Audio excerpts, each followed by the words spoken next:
Oh, I clicked go live. It's always... It says I'm live now. I don't know whether what I was just saying was caught or not, because it's always a little bit... I think it was. Anyway. Never quite sure. Pretty sure we're live now. So, welcome back to Harbour Unboxed. This is our second live stream of the day. In the first one, we built this, and I'm very proud to announce that it actually works. So, I know. Who would have thought we could build a working computer? Yeah. Some may call us experts, but really, we're just noobs. So this is our Threadripper editing system, one of them. I guess we should start from the start and explain what the stream is about, all that sort of stuff. So, yeah. Yep. Go for it. Right. So, today our plan was to build one each new editing rigs for us. So that's not a great way to explain that. I've just been streaming for like 3 hours. Got another 3-hour stream coming up, so a little bit cooked.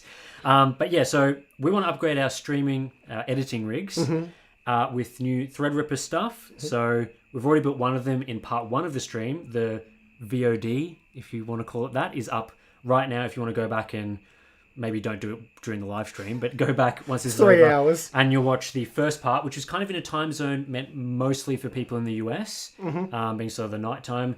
We're back with the second part because we know a lot of our audience is not in the US, is in places like Europe, Australia, where sort of this time zone works a little bit better. Unfortunately, it's a bit early in the morning for people in Europe. But yeah, so we've built one and we've got very similar parts for a second build that is kind of, this one's probably going to be your system. So rewinding a little bit. Yep.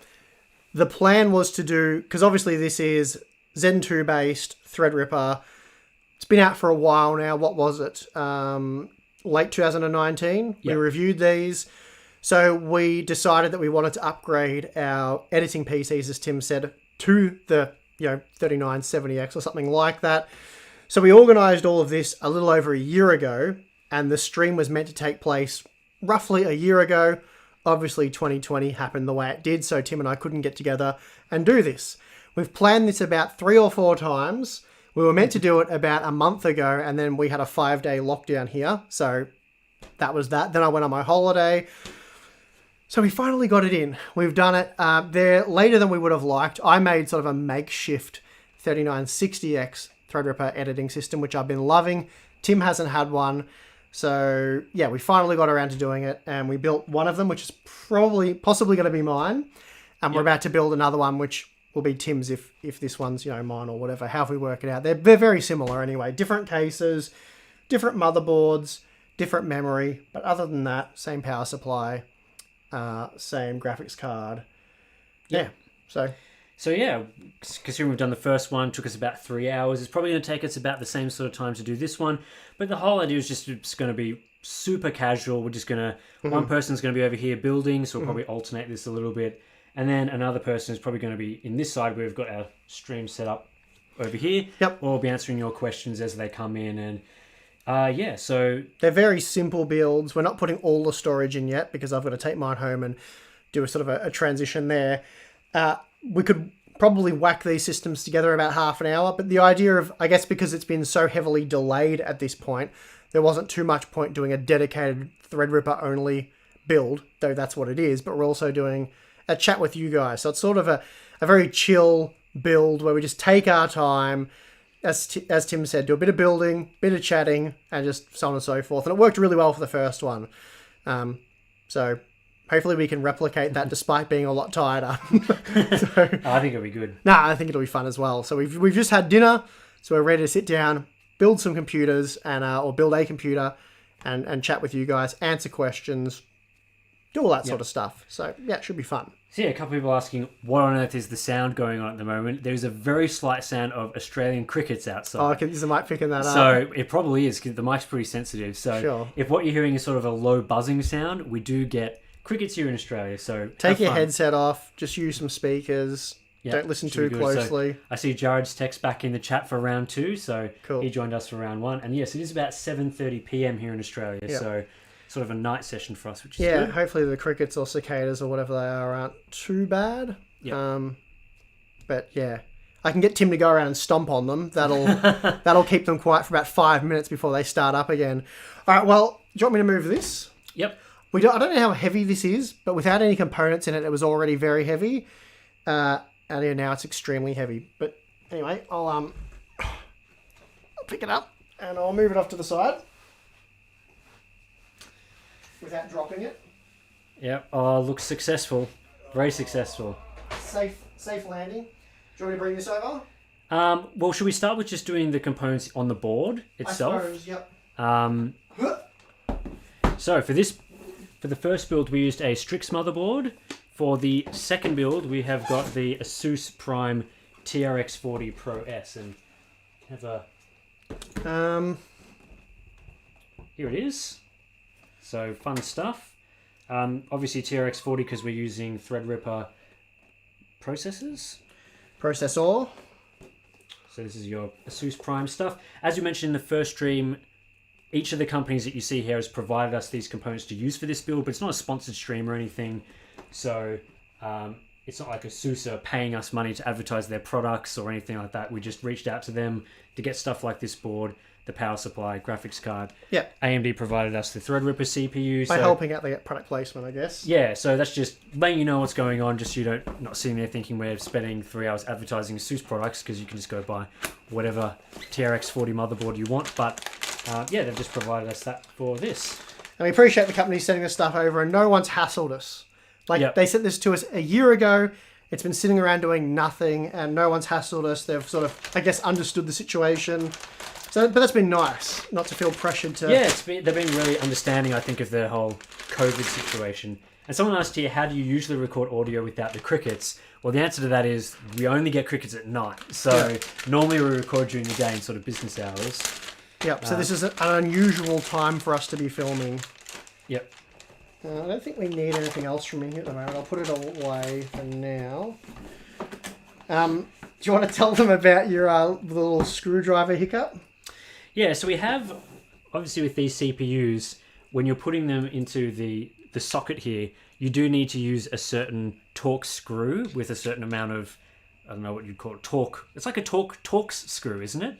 Yeah. So we can't find one, is basically the answer to this. We got sent these CPUs from AMD in a tray version, so they just come in like something like this instead of in a normal box.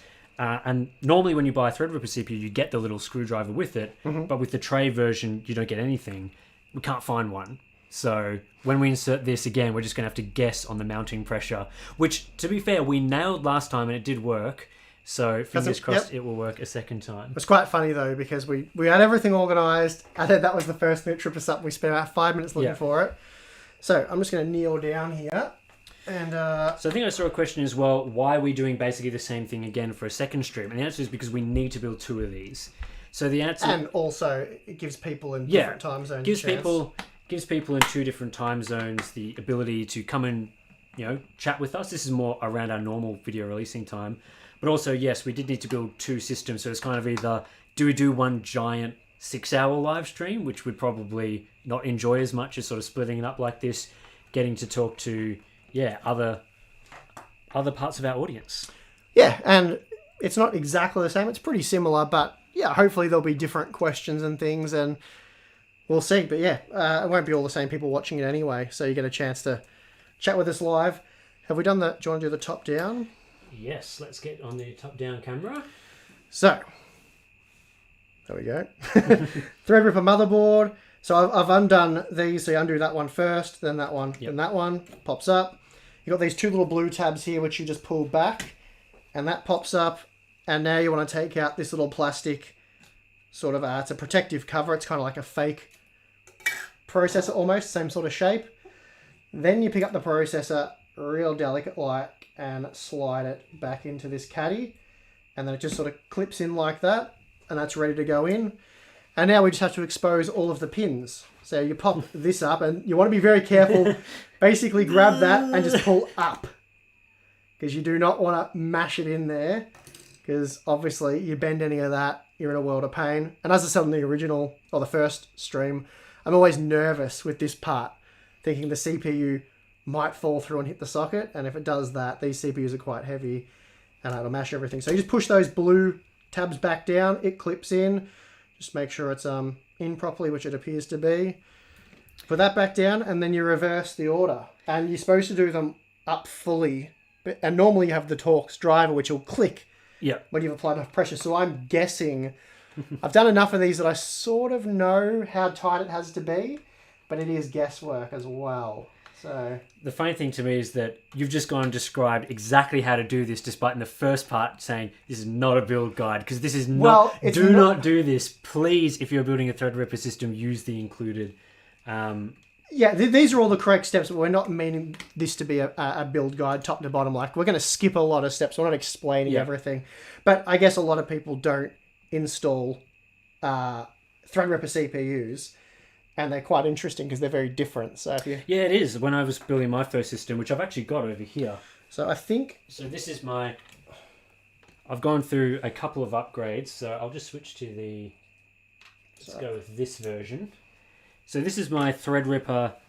You can see in there, it's got the 2950X. So that's a very similar, exact same socket, really. I mean, they claimed that they upgraded it, but it's very similar in terms of its design. They're pin compatible. But I agree. Very, very nervous inserting this into there, considering so many pins, the price of the CPU and everything. Well, it's the price of the bloody motherboard is the problem. You probably won't damage the CPU, but you'll sure as hell damage the motherboard. So this obviously being the MSI X399 creation, it's quite a weighty, expensive board. And then I've upgraded this through to the 3950X after this CPU, this being 16 cores. Upgrade to 16 cores, and now we're getting the 32 core in. So, yeah, this is just, if you're ever wondering what's in the back of my set. So, we have the CPU installed for the second time today. Success, we believe. I might put the memory in first this time. Last time we did the cooler, but I think it might make sense to do the memory, even though this cooler's a little bit smaller. Yep. So, for this one, we have Team Group supplied the memory. We requested some memory from them. They provided two 128GB kits, and this is the T-Create kit. So, DDR4 3200. Fairly loose timings on this. It's designed more for stability than gaming, so as the name would suggest, T-Create. It's made for creators. And you don't really need tight memory timings for Adobe Premiere and stuff like that. Yep. Yeah, thanks for the super chat, Fred from Finland. It's great to get some of our European viewers in. In part one, we were doing it at like some ridiculous 2 a.m., 3 a.m. And there were some people from Europe that for some reason were still up then. Good on you guys. But this time should be a bit more appropriate for those people. Let me switch back to this camera angle. There we go. So there's a T-Create memory. So that's 64 gigs there. I'm going to go more central there. So I guess I'll grab the other. I can put them in now, I suppose. So you're putting that on before the cooler? Well, it's not going to matter which order we do it in because this cooler allows full compatibility with the DIMM slots. But if you had a big cooler, like say a more boxy tower cooler, it would cover those modules. So you're best off putting them in first. But for the NHU12S, it shouldn't matter which order you do it in. But we'll do it in this order anyway because you're best off doing the memory first always because you can't get caught out. Yeah, the memory's got to fit. I think we did the other way around in part one. That's right, but it didn't matter. And again, it's not a build guide. So Ninad asks here, hopefully I'm pronouncing your name correctly, apologies for any errors there. Should I sell my 1660 Super right now and try to buy a 3060/3050 Ti? Well, the 3050 Ti obviously isn't available yet, so you're probably not going to be able to buy one of those. I guess with the 1660/3060 situation, it's like if you could buy a 3060 at the MSRP and sell your 1660 Super for a really good price because of price inflation, then that would sort of be something you'd want to do. So, but you're probably better off at that point, like buying the 3060 first, just so that you have the card in hand and you know that you were able to get one at a really good price. And then you can try and flog off your 1660 Super for as much as the market is willing to give you for it. So, I mean, it's going to be a performance upgrade. It's going to be a fairly decent performance upgrade from those parts. Of course, you've got the right CPU as well. So that's probably a good way to go about something like that, or waiting for a 3050 Ti if that part comes out, which we don't really know at this point. Yep. Do you want me to have a go at this since you... Yeah. We're sort of swapping roles this time. Yeah, I remember doing this the first time. When you dropped the cooler on the motherboard. So with your lies. I'm going to get people to go back and watch the other stream. I'm virtually clickbaiting them. Sorry, go on. So what cooler are we using here? We've got the... This is the same cooler as last time, but it's the 120mm version, not the 140. Yes, this is the Noctua NH-U12S. Yep. So the TR4 Special Edition version I'll of give that. you a good look at it. So, where's the center? There. So it comes with the fan pre-installed, but you'll have to pop that off for installation, which is pretty easy. You have to use this again. Yep, you have to use that, and then that'll pop off like so. Don't do this over the motherboard, because if you have butterfingers, it's going to end terribly. I think we have a pretty good record of not dropping the hardware. Yeah, we got a pretty good record. You'll need the thermal paste from in here. Yep. So, very nice polished bottom on that. I'll put that There you there. go. Here's your little thingo. Little thingo, Thermal cool. paste. Idle Outcaster, thanks for the contribution. Thanks for everything you guys are doing. Yeah, appreciate it. We don't often do live streams, so this is really... Yeah, it's been a lot of fun. We do live streams for our Patreon and Float Play members monthly, but it's a bit less of a crazy setup than we've got here with our multiple camera angles going on, but I'm hoping to do more of these. I've been really enjoying this. So you did the X, didn't you? I did do the X, and I wasn't following the chat super closely, but I didn't think there was too many complaints, so I think I nailed it. This wasn't coming out very easily. I'm going to try... You're doing the 5 blobs? Yeah, I'm trying the 5 blobs. All right, everyone, get your criticism. I'm not sure I got chat. enough on there. I haven't done this for a long time. I can't remember how I normally do it, but we'll give that a go. So you had 39 degrees idle, didn't you? I believe so. I put a lot of thermal paste on there, though, so there's no shortage on my system. Yeah, I think I need a little bit more here. Just a little bit Yes, I more. see someone asking in the chat, what was the point of this build? A Threadripper F?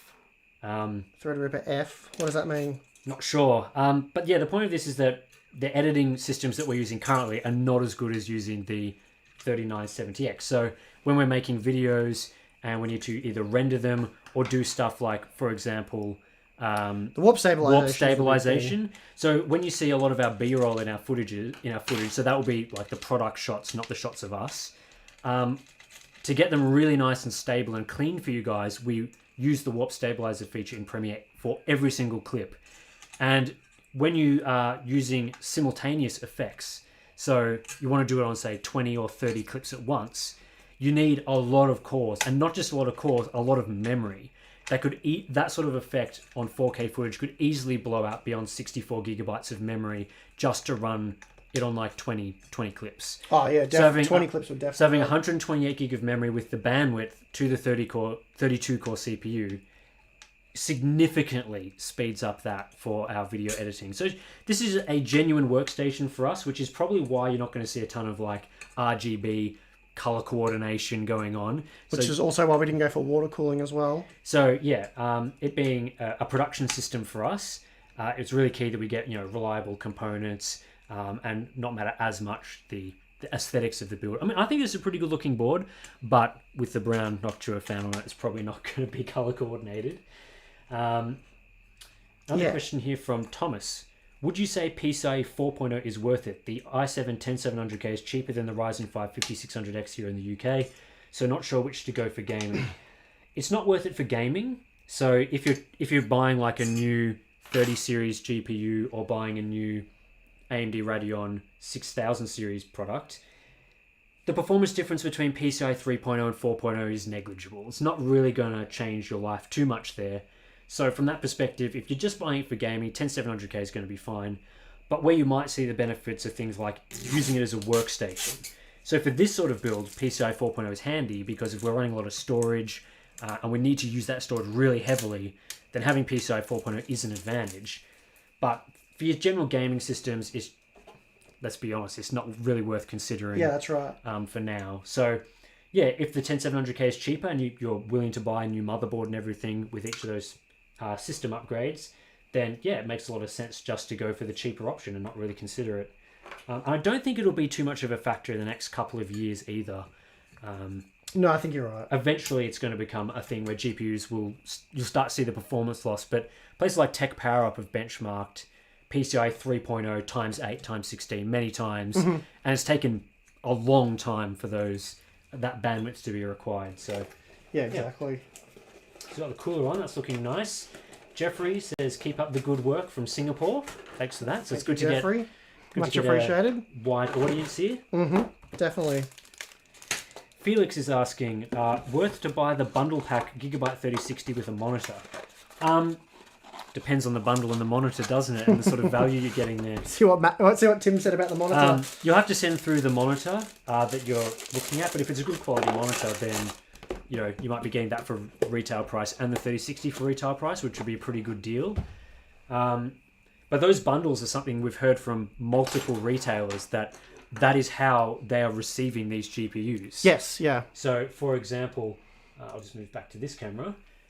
So, for example, to get a 3060 in, they have to buy like 20 monitors or 20 motherboards or 20 coolers, and it's usually the stock for stuff that they can't sell very easily. Yeah. So that's why you see a lot of these bundles. Yeah, like, for example, the MSI X570 motherboards. They're in plenty of bundles with Ryzen CPUs. Yeah, that's right. Just to help move them. So, yeah, it's not always the case, but often it is the case that it's products that didn't sell particularly well and they're trying to forcefully move them. So, that is pretty well ready to go. Should I get the case up here? Have you put the storage in? No, I haven't actually. Chuck that in I and then... guess we will do that. Looks pretty similar to the... Cool Breeze and Me has sent a $100 contribution. Thanks for that. That's very nice. Generous of you. Zed and T say hi. Are they friends of yours, potentially? They must be. I think I know who that is, actually. Yep. Got some mates watching our streams. Nice.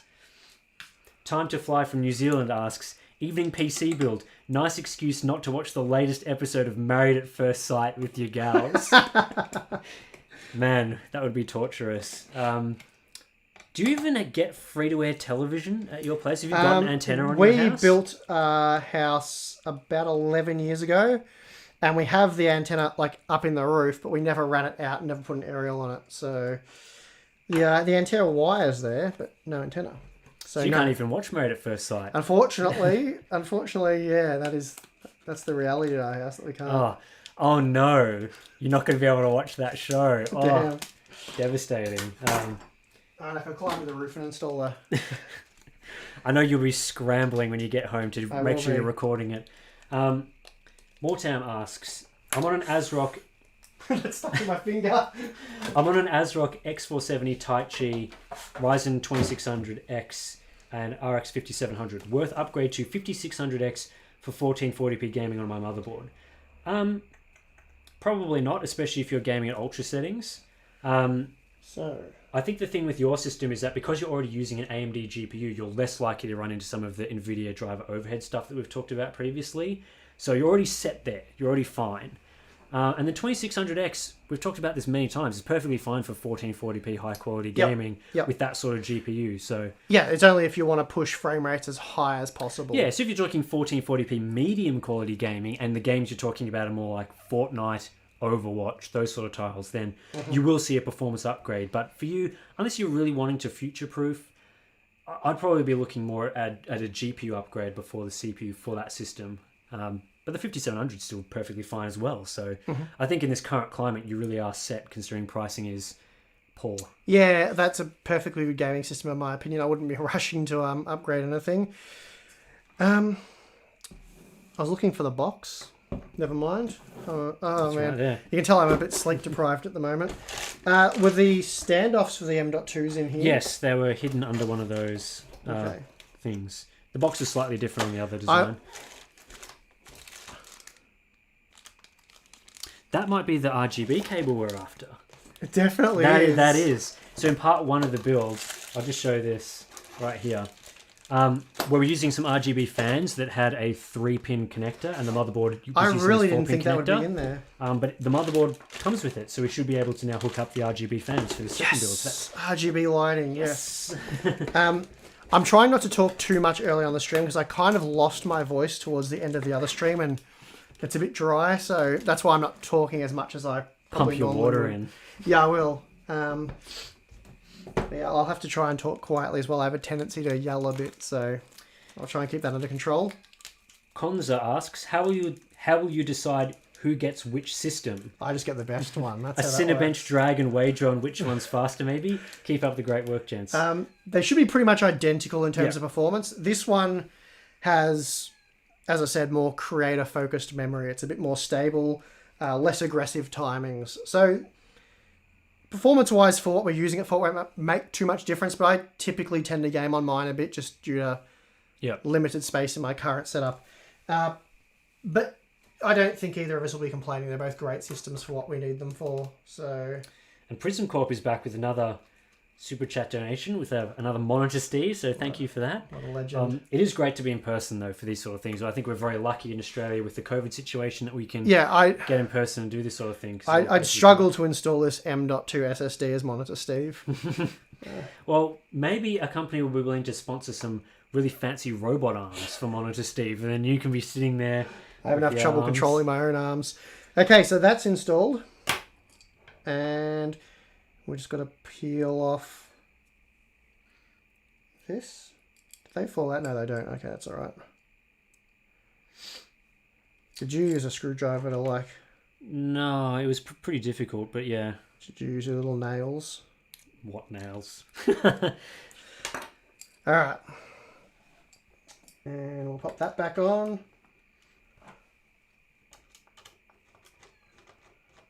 Is that a bird that I can hear? Not sure, probably. There's a lot of Australian wildlife sounds. Yeah. Why is it? Alright, that should... It's looking good over there. Just got to be moved a bit more up, and I think that's aligned correctly now. Yep, have we got that? Yep. On camera for this exciting footage. Done. Whew, that was some exciting screwing. Thanks, Tim. Okay. Do you want me to slide this over here and I'll go do some heavy lifting? Yep, I can't handle it with my noodle arms, so it's probably for the best. We'll move this box out of the way as well. Do you want me to take that, or you got Yeah, it? you can put it over there. I'll chuck it on the other system. Alright. Got it. So it sounds like there's a couple of people in the chat that have managed to buy 5950Xs recently, which is good going, considering those parts have been pretty difficult to find. But a lot of the stuff that we're hearing is that they should be becoming more and more accessible in the next couple of weeks, months, which is good, considering the lower core count parts are already available. So this is the Enthoo... Sorry, I'll talk into the mic. This is the Enthoo Lux 2. I'll lay it down. I suppose we can start like that. Is that a good angle for it? Yep. So, this has hinged doors. Oh, shouldn't have given this one to. You want the hinge door one, do you? So I used the Enthoo Pro 2, which is a really nice case. I really like it, but it doesn't have a hinged door, which is a bit of a bummer. But other than that, they're obviously same sort of chassis. This one has a fan header in it as well, which is nice. Looks like you can plug. Yeah, but a lot of similar tooling, isn't it? Like the inside, you've got some drive bay opportunities there. How does this pop open? Let me just move this a little bit. And then is there something I have to push to, or is it just a brake? I feel like there's something there's something I'm missing here. Uh-oh. Right, let's have a good look, Tim. Oh, do you reckon I'm an expert at this? Is there just tape holding? Why isn't it popping out? Oh, hang on. Have you got to pull the front panel off first? What does that say? There's a screw? Enthoo Lux has two, so one is, there's a screw. Not sure. That looks like it's on the inside. It does. Is it behind that panel? Potentially. Damn it. I knew one of these would trip us up. Hopefully this is just a pull-off panel like the other one. It doesn't look like it is, but... It looks like they're on the inside.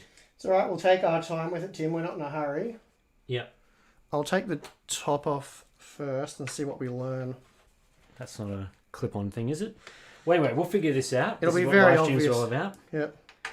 We should probably let you guys know that we've never used either of these cases before, so we have zero experience with them. And to make this even more fun, we've done zero research. So normally we spend a non-zero amount of time doing research, and Somewhere for this between- live stream we're just like, it's all fun. It's all fun, Tim. There we go. Look at that. I accidentally worked it out, which I thought... Oh yeah, and we can see the screw on the front here. Yeah. So there's this little information sticker here that sort of tells us there's a couple of screws that are used during transport, but one of them is clearly there, and the other one must be somewhere else. Yeah, it looks like there's only one. We'll be able to find out. So there was only one. It made it sound more complicated than it is. Okay, doesn't want to go back. Interesting. So I think what we'll do is we're just going to remove this door for now. Yeah, good choice. So it feels a lot lighter than the other door. Maybe I've just gotten used to lifting heavy doors. Probably fairly similar. I would have thought so. So this case is a lot lighter with all the stuff off it, it seems. I'm not sure. Maybe that's not a thing. Don't know. Okay. Do you want to put the motherboard in this time? Yeah, let's do it. Looks like all the standoffs are where you want them to be. And you can sit down. I'm going to sit and relax. A couple of questions for you. There's one from Denmark, and then I think we'll be up to date on the super chats. And yeah, I will need though. Where did you put the box that's got all the accessories in it? Because I'll need the motherboard screws. You can't expect me. Oh, it's on top of the other. Just here, found it. Oh, All that good. one. So these boards in the box, you get this accessory kit, and inside here's the manual that would have told us how to install, take off the side panel, which we of course didn't bother reading. It's still not going to. And one of these, so these have a bunch of hard drive trays in them, so that you can install them down the side here, like this. We don't have any hard drives to install right now. We do. Sounds like some screws are in that one. Yeah, we're not installing any hard drives now. We do have hard drives that we use for our production systems, but... Tim, who's your favourite cricket player? Favourite cricket player? Yeah. Well, I have to go with an Australian. I don't know, I like... Obviously, one of the key answers would be like Steve Smith, but I think Pat Cummins with his bowling is probably my favourite. I tend to prefer the bowlers to the batsmen. So yeah, Pat Cummins, probably. Right. What's the ISP bandwidth at your place? What's your bandwidth? So I get about 500 down and like 20 to 40 up. So it's not a great balance there. Yeah. Did you answer the super chat stuff? I'm getting there, mate. Don't rush me. Come on. Okay. Hi from Denmark. How many minimum cores would you guys recommend for a PC where the Windows gaming will be virtualized inside a Linux box? You probably want a pretty powerful CPU for that. Yeah. We don't really do the Linux box stuff, so I don't know how many cores you need to run the main system and then how many for the gaming system, but yeah, I don't know. At the very least, you want a minimum of 8, surely. Definitely. On properly? What's on properly? Oh, no, it's all right. Yeah, that might be a question for someone like Wendell from Level 1 Techs. So as you can see, no need for IO Shield here. It's built into the motherboard, which is great. Beautiful, same as the other one. Yeah, so I can't really give you a great answer on that one. You'd want at least sort of 6 cores, 12 threads for gaming today. So however many other cores and threads you need for the Linux box, I guess, is the answer. Swerf TV says, drink something, smoke something. Might drink something. I love these neatly arranged plastic little boxes that you get with all the screws. They're cool, eh? It's like a little tackle box, but for, screws. Yeah. And if you're like me and you don't know what fishing is. Someone said 8 cores minimum. Well, that's what I would have said at a guess. So, how do you get 500 down in Oz? I barely get 50. Yeah, so I don't have the NBN. I have Ironet cable. So, if it's not the NBN, you're probably doing all right in Australia. Yeah. But yeah, Ironet cable is not available in many places. Just where I live, I'm lucky that that's possible here. Yep. I'm fortunate in the sense that I have an unlimited 4G plan. It's actually unlimited 5G, but it's 4G where I live. And I get 80/80, which is awesome for what we do. I can obviously upload videos very quickly, so that's nice. Certainly a lot better than the ADSL2 I had when we started the channel. Oh man, uploading 4K videos on ADSL2, I just used to, if I started overnight and all went well, it would be just about done by morning. Yeah, that's how bad it was. So super painful. Yeah, so we didn't do that for too long. What time is it there? It is 8 o'clock, 8:05. So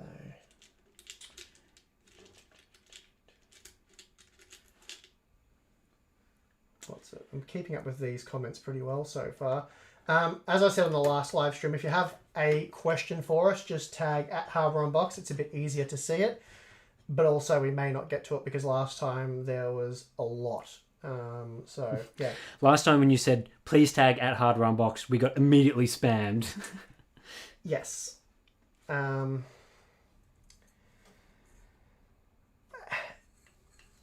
AMD is available in Belgium, but super overpriced. Yeah, I think that's kind of the case in a lot of sort of European countries, isn't it? Where AMD is quite overpriced for Zen 3. Yeah, they get rolled big time over there, which is unfortunate. Yeah. So good to see you guys together again. Yeah, it's awesome catching up. We normally, when we can, we do this at least, well, we do it once a month.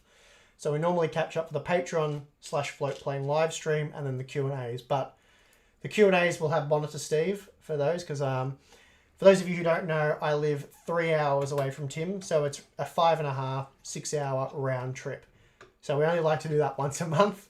And today we're doing it for these live streams. So that's it. Motherboard screwed in. It's looking good.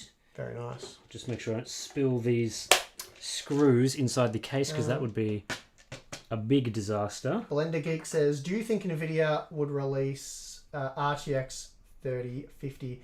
But they'll definitely release it. I wonder if it'll be the RTX 3050 or they'll go back to like GTX 3050 for that one. Don't know. Yeah, not sure. I'm going to put the GPU in next because this is how I usually build systems. Or it'll end up being the 17 series. Could be. Oh man, if they did that. So silly. So bad. Any chance for a Melbourne pub crawl? Maybe after a PAX event we could do that. Again, we did it once upon a time. So this is the wonderful GPU that we're able to get for this. The Asus RTX 2070 Super Dual. I'm so used to saying 3070 with the current generation stuff. As we mentioned, if you didn't join the stream right at the start, a lot of these components we got over like almost a year ago at this point. Certainly before the 30 series launched, but obviously COVID sort of hit and we couldn't do this sort of thing in person. So we put it off until now. So that's why you're seeing the 2070 Super here. But of course, now that GPUs, you can't buy them. This is kind of like liquid gold that we're using right here. Because this is better than the GT 710 that otherwise we would be forced into using. So yeah, I'll just unbox this, I guess. For editing systems, it's honestly more than sufficient. So going to a 30 series card really won't make much difference. But also upgrading a graphics card, I was going to say is very easy to do, but maybe that's not the right term to use at the moment. Chuck it on the main camera while I'm doing this, just because. What else we got here? Hello, what is your favourite 1440p 144 to 165 hertz monitor at @HarbourUnboxed? But that's really at Tim. So, based on like my current best monitors videos that you might have seen on the channel, it probably hasn't changed too much since then. So something like the MSI MAG 274 QRF-QD. And you can see my practice on monitor names that even on a live stream I can nail them first try without any issues. Show off. Yeah, so that monitor probably has the best performance and colors that you can get at the moment, and I would still recommend that. But it really depends on the price. Like I've seen that as low as $450 US, which is a really good price for it. Sometimes I've seen it over $500 US, which is less of a good price, considering you can get like a Dell S2721 DGF for around the sort of $450 mark. So those are sort of your two options for 1440p at the moment, both IPS great response times, and yeah, just generally speaking, they're quite attractive offerings in my opinion. But we'll get a whole new range of monitors to test this year that will probably change that discussion, considering for 1440p it's changing rapidly these days in terms of new monitors that come out and do all sorts of new stuff. Sunny Cloud says, what is in your opinion the best B550 board for Ryzen 5000? Well, it depends on what you mean by the best board, the best value, or just the best board, the best for overclocking or whatever. There's plenty of good B550 motherboards. There's certainly no duds or really bad boards. We've obviously done a lot of videos covering these, but it really depends on what you want the board for. I was going to do a top 5 best. Top down again. Oh yeah, I was going to do a top 5 best B550 video, but we never sort of got around to it. So I did have my list there of what my boards were, but I can't remember. But there are plenty of good ones. Gamers Nexus did a top 5 video, and I agree with most of their, well, pretty much all their picks really. There's none I strongly disagree with. So maybe check out the Gamers Nexus top 5. Or no, it's not top 5. It's just best B550. Best B550 boards. Yeah, plenty of good options basically. Oh bugger! I just jumped all over the place. There's probably so many questions, but if you click that down arrow, considering how the chat's been going in these live streams. GTX RTX 1760 Ti Super Unobtainium launching soon. You heard it here first, folks. So I've just seen when putting this GPU in that there is a USB connector right here, which is going to be pretty difficult to access if I put this in. And the previous case we had 2 USB 3.0 connectors, and this board does have 2. It's got one here and one there. Okay. So I'll put those in first and deal with the GPU later. And also I should probably remove the plastic on this back panel as well, right? That's like protective plastic. Yeah, right? did we do that for the other one? No idea, probably not. Whoops. Alright. Guess I'll check that. Chuck me on the main camera, Steve. Chucking you on the main camera. When will Intel release 7, I think they mean 7 nanometer CPUs? Not sure on that one. Not sure. Don't have an answer. Probably many years away. Yeah, I think they've said like 2022 or 2021. No, 2021's this year. That's not happening. It's going to be 2022, 2023, I would have thought. Yeah, I'm not sure on that one.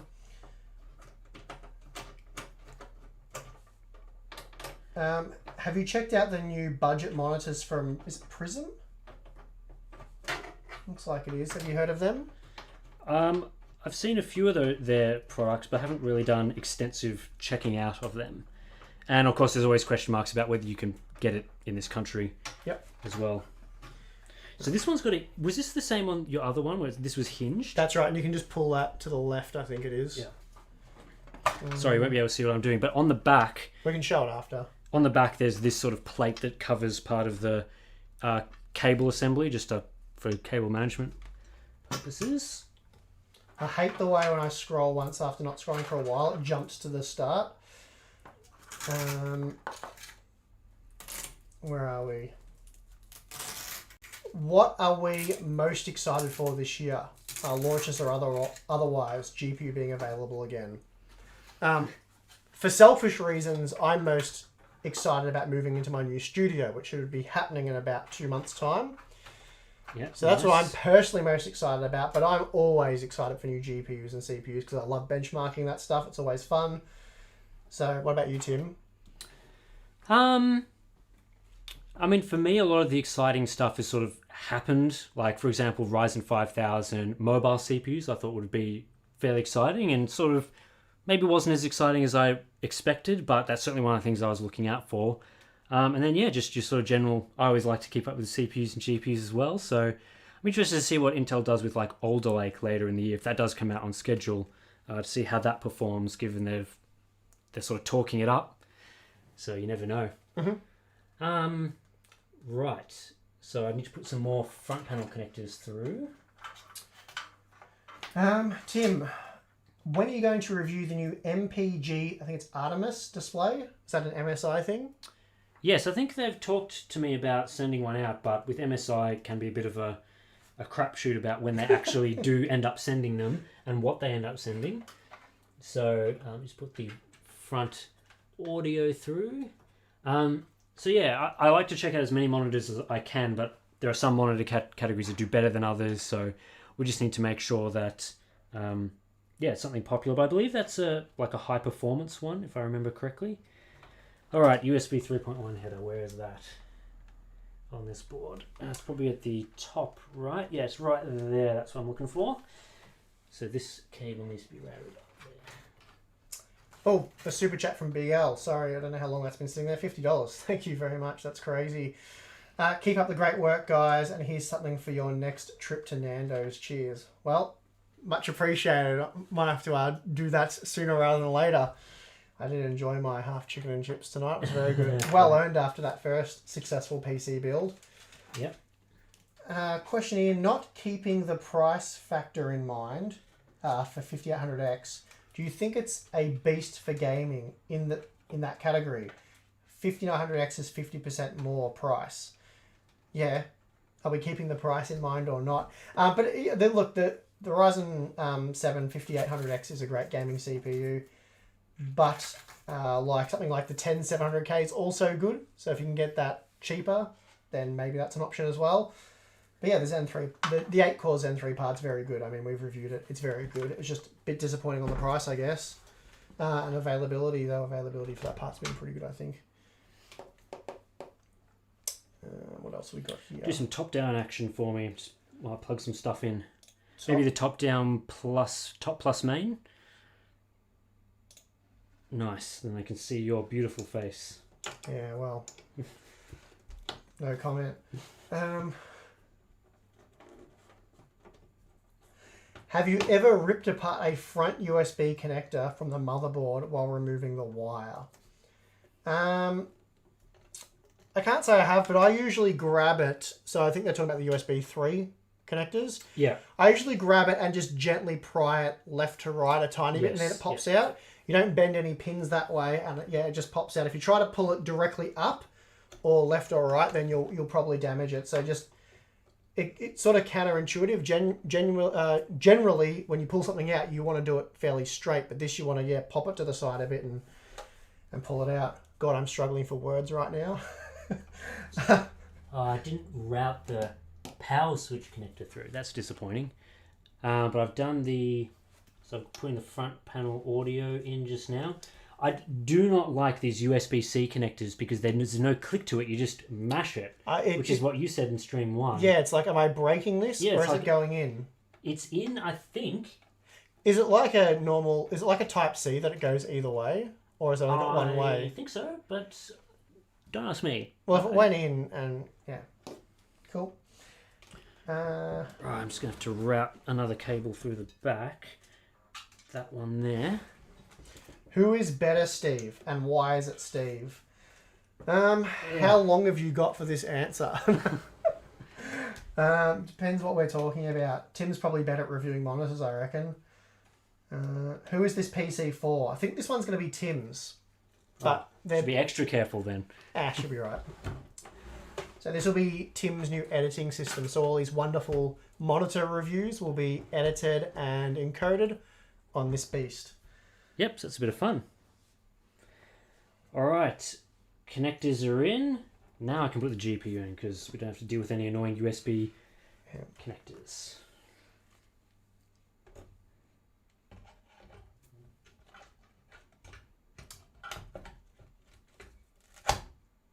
What a satisfying PCIe times 16 click. Love it. If it was a test system, that'd be the first of many. Alternatively, you're just going to snap that connector, snap the retaining thing right off because they're so annoying. Yeah. The back of the PCI Express slots, they have a retention sort of mechanism that pops in, stops the card from falling out, or I guess unaligning. And the first thing I do is get a pair of pliers and just gently pop that off. These things here, like you'll see on the end here. Yeah, I pop them off the primary slot. The normal ones that you have to push down to unlock the thing. Yeah. Don't want those. You don't want to be doing that 1,000 times in a test system. That'll wear your finger out. What's in the latest part of the chat, Steve? You're probably about 1 billion comments behind at this point. Hey Tim, would you think 1440p will be the next 1080p? Regards, one screen. So yeah, I do think so. It's got ahead. Yeah, I definitely think so. But it'll be just based on current. I think I talked a bit about this in Stream 1 as well. But based on current pricing, we're sort of seeing 1440p around the $250 mark at the minimum for like your 1440p 144 hertz. Once that starts getting to 200 and below 200 in particular, which is where you'll see 1080p 144 hertz right now, then it will have replaced it. And we're not that far away because $250, a $50 reduction is getting you right into 1080p zone. Mm-hmm. And I'd expect with so much competition in the mid-range, new panels coming out, making old panels cheaper, that sort of thing is going to be, pretty achievable. We're seeing right now, like LG, the 27GL850, when I reviewed that, it was a $500 monitor, and that panel is now being used in like $400 displays. So it used to be $300, $250 is going to have to shift down. Otherwise, the performance is just not going to be there for the mid-range. So yeah, it's all really exciting and just allows much more competition for people, which improves everything. Mm-hmm. I'm going to need to put a power supply in this now. Well, you can do that. I did that last time as well. Yeah, so chuck it on the back on the main camera for us. And question here for me, I guess. What do you think about pairing a $150, presumably US, B550 with a 5950X, like a used B550 Aorus Pro AC? From memory, that's a pretty good B550 board, which shouldn't be a problem. I guess, like, go look at our B550 VRM thermal testing. It depends on what you're doing. So if you're just playing games, then the 5950X is overkill, and really any board will work just fine. If you're doing sort of a 16 core heavy workload that's really going to stress the CPU for long periods of time, that's when you want to make sure you have a pretty decent board. But from memory, I think the Aorus Pro AC was fairly decent. Chuck it on the main plus side and show off the PSU just briefly, because it's pretty decent little. Hey, so we got another camera. How cool is this setup that Tim's done? Pretty impressive. Since we don't have a camera guy, it's kind of cool for changing angles. But this is the ROG Strix 850, and it's a fairly compact power supply for a gold 850. Thanks, Tim. Fully modular, and yeah, it's a power supply. Yep, and there's so much room in this case to put a power supply in, especially of that size. But it's really, you end up with a lot of room. A lot of room for cable management. So if you see just from the front, sort of the size, like obviously that PSU shroud extends all the way down to there, and this power supply is, plenty of room behind that shroud for all the extra cables. Yep. Now, see, the way you did it is that you put the cables in. I did it the right way. First and then plug them in. I always plug them in first and then route them through. But it depends on the case for the cable. I always pay attention to how much room you've got here. Yeah. But honestly, it doesn't matter. Both ways will work. My way was probably just a bit better. Yeah, alright, okay. Yep. So this bundle of cables we won't need to use at all, I don't think, because this is just the SATA power stuff.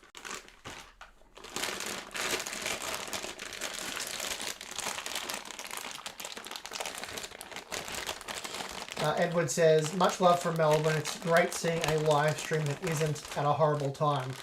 Also love hearing the local dialect.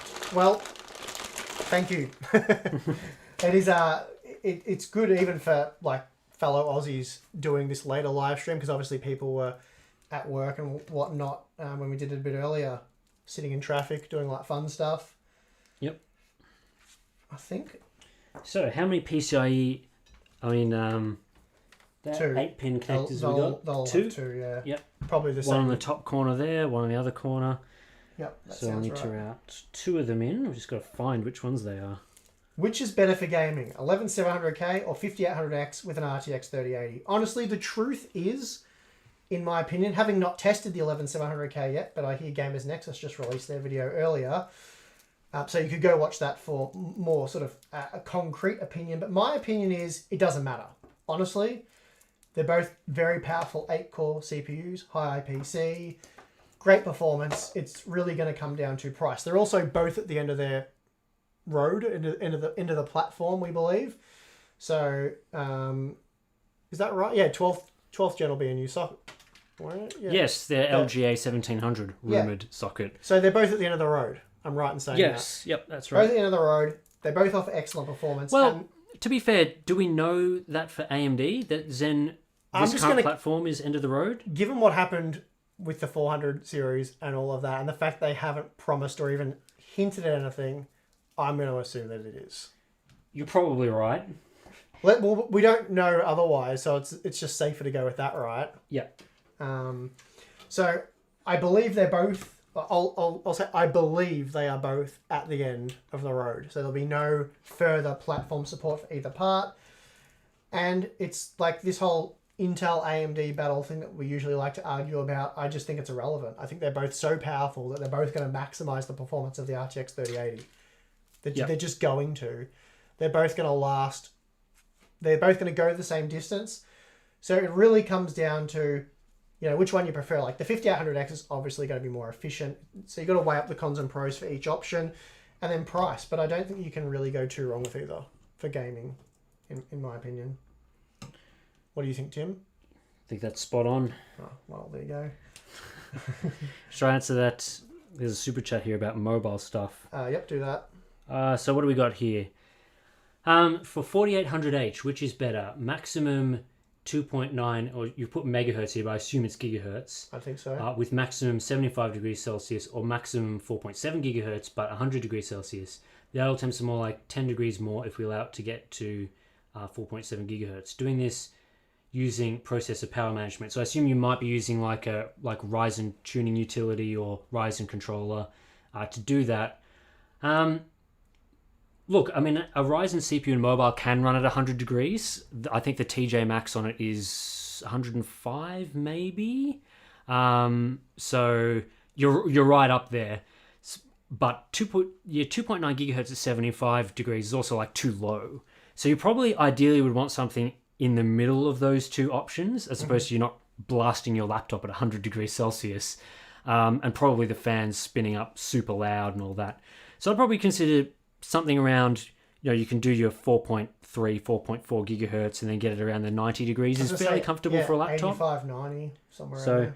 Yeah, that tends to be pretty good. Then you can potentially lower fan speeds a little bit. And I would expect that to be normal. Whereas the 2.9 gigahertz, I believe that's the base clock of the processor. Mm-hmm. And normally it will be able to boost above that even within 45 watts. So you're probably going to be throttling in that first scenario. At least throttling relative to what it should normally be able to do. I'll go back to main. Really important question here. Who would win in a build of Yankee Steve or Down Under Steve? Depends on what kind of build. I think if it was LN2 overclocking, I would just step aside and let Yankee Steve, as you put it, take the win on that one.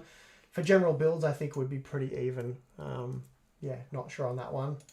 And I'm not sure who has more like hardline cooling experience out of the two of us. But anyway, it would be fun though to do some builds with Steve. I think we'd both enjoy that. Would you recommend the Samsung G7? Yes.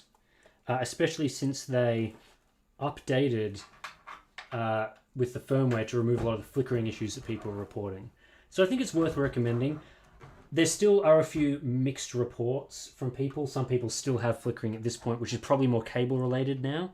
The quality of your DisplayPort cable can influence flickering. I've seen it myself. I've bought high quality DisplayPort cables for testing for that reason.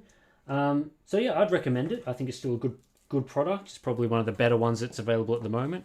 And yeah, I don't think you should see flickering too often, which is good. All right, let me open up this again. Let's find some power supply screws. So probably looking at these.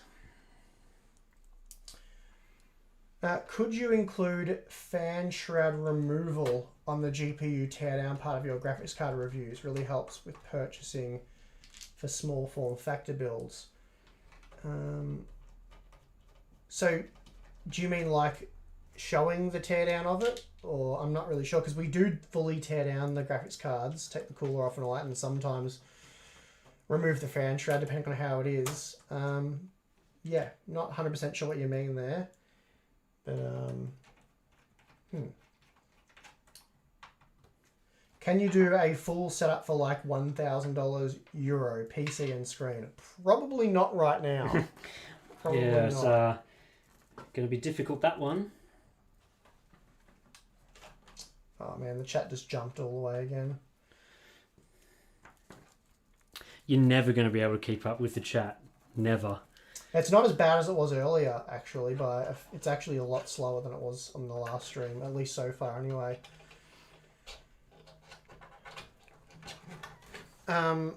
Chandan, I think I've probably pronounced that wrong.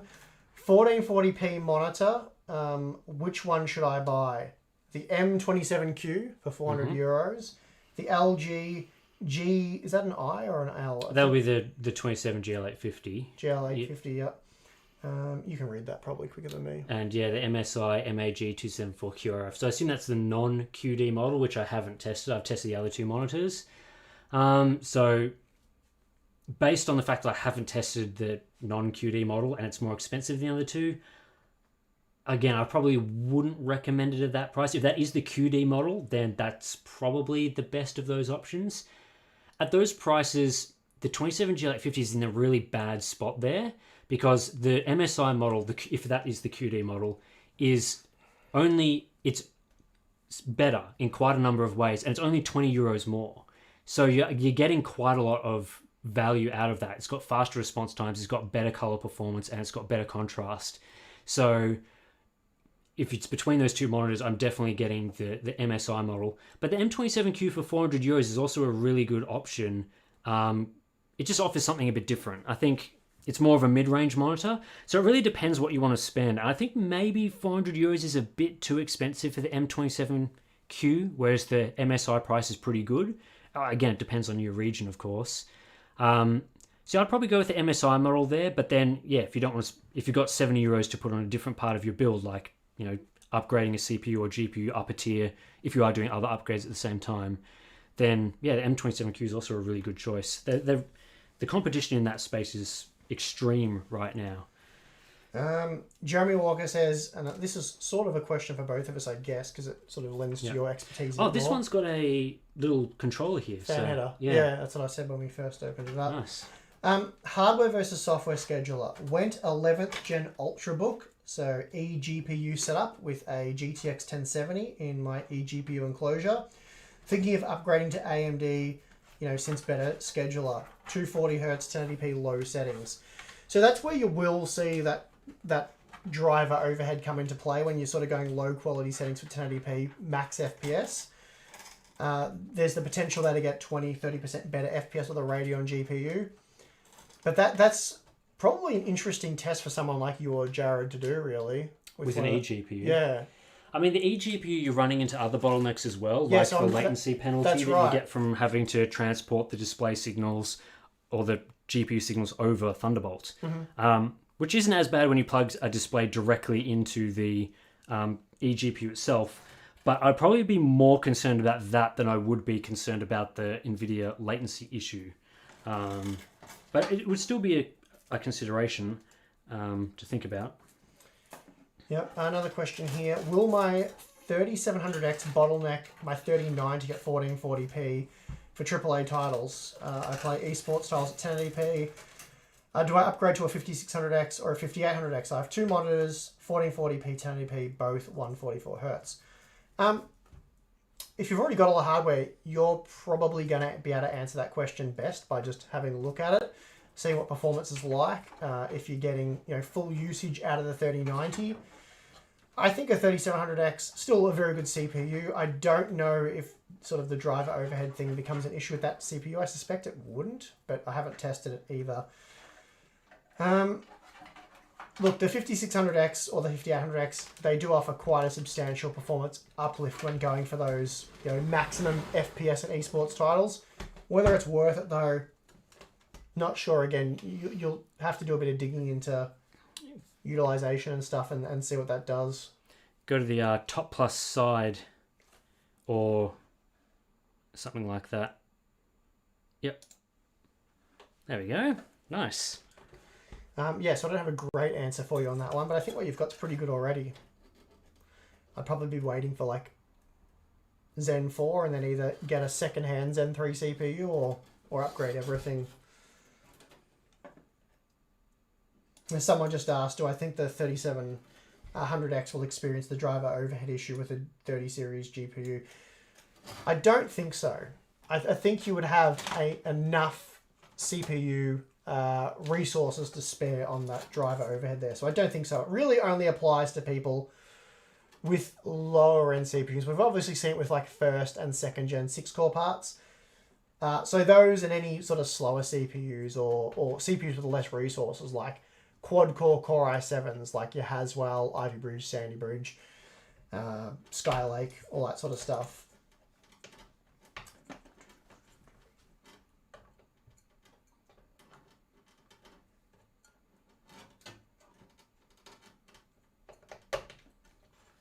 Oh, finally got that in. It's a bit tricky on these boards with the VRM heatsink that runs across the top here. So as you'll see on this stream here, you've got this big VRM heatsink that runs across the top. It's not super well lit. We need like a torch almost, but yeah, I'm not sure how well it's actually coming. But you can see the actual heatsink here, this big silver thing, and the EPS connectors are in there, and it's just surrounded by heatsink. So it's a little bit tricky.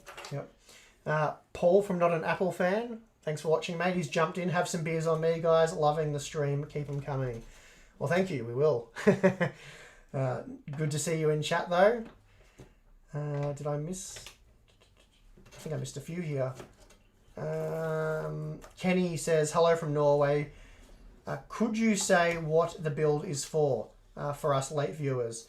Well, I say late. It's morning here. Thanks for all your work. So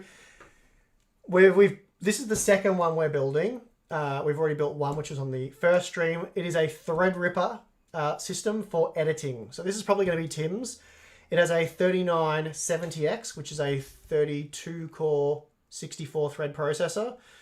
What else we've got? We've got a GeForce RTX 2070 Super, 128 gigabytes of memory, obviously a TRX 40 motherboard. We have an 850 watt gold ROG Strix power supply. And Noctua cooler that you'll probably see here with the signature brown. So yeah, quite an awesome editing system. I've been using a makeshift similar spec thing for the last year and it's been phenomenal. So really excited to get making videos on these things. I'm going to just take a short break to get some water, which I forgot to bring in here. Yep, you go do that. And then I'll get you to do some fan installation. Oh yeah, I'll do that. I'll quickly catch up on here if there's any questions I haven't got to.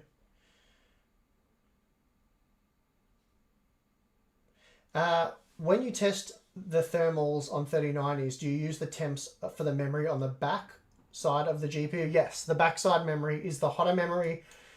You've probably, if you watch some of our reviews, you'll work that out because I sort of talk about how it's hotter on the backside because the CPU, whatever isn't absorbed by the cooler, gets dumped in the PCB and then heats up the memory on the backside.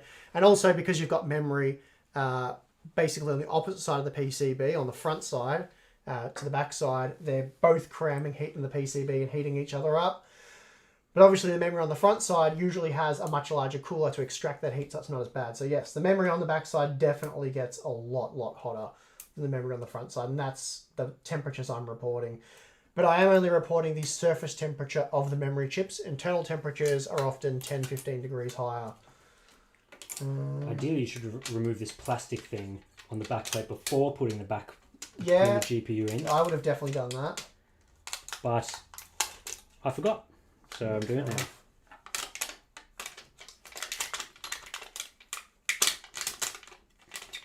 now. How bad do you think my new 6700 XT will bottleneck my Xeon W3690 at 4 gigahertz? I don't even know how many cores that part has, to be honest.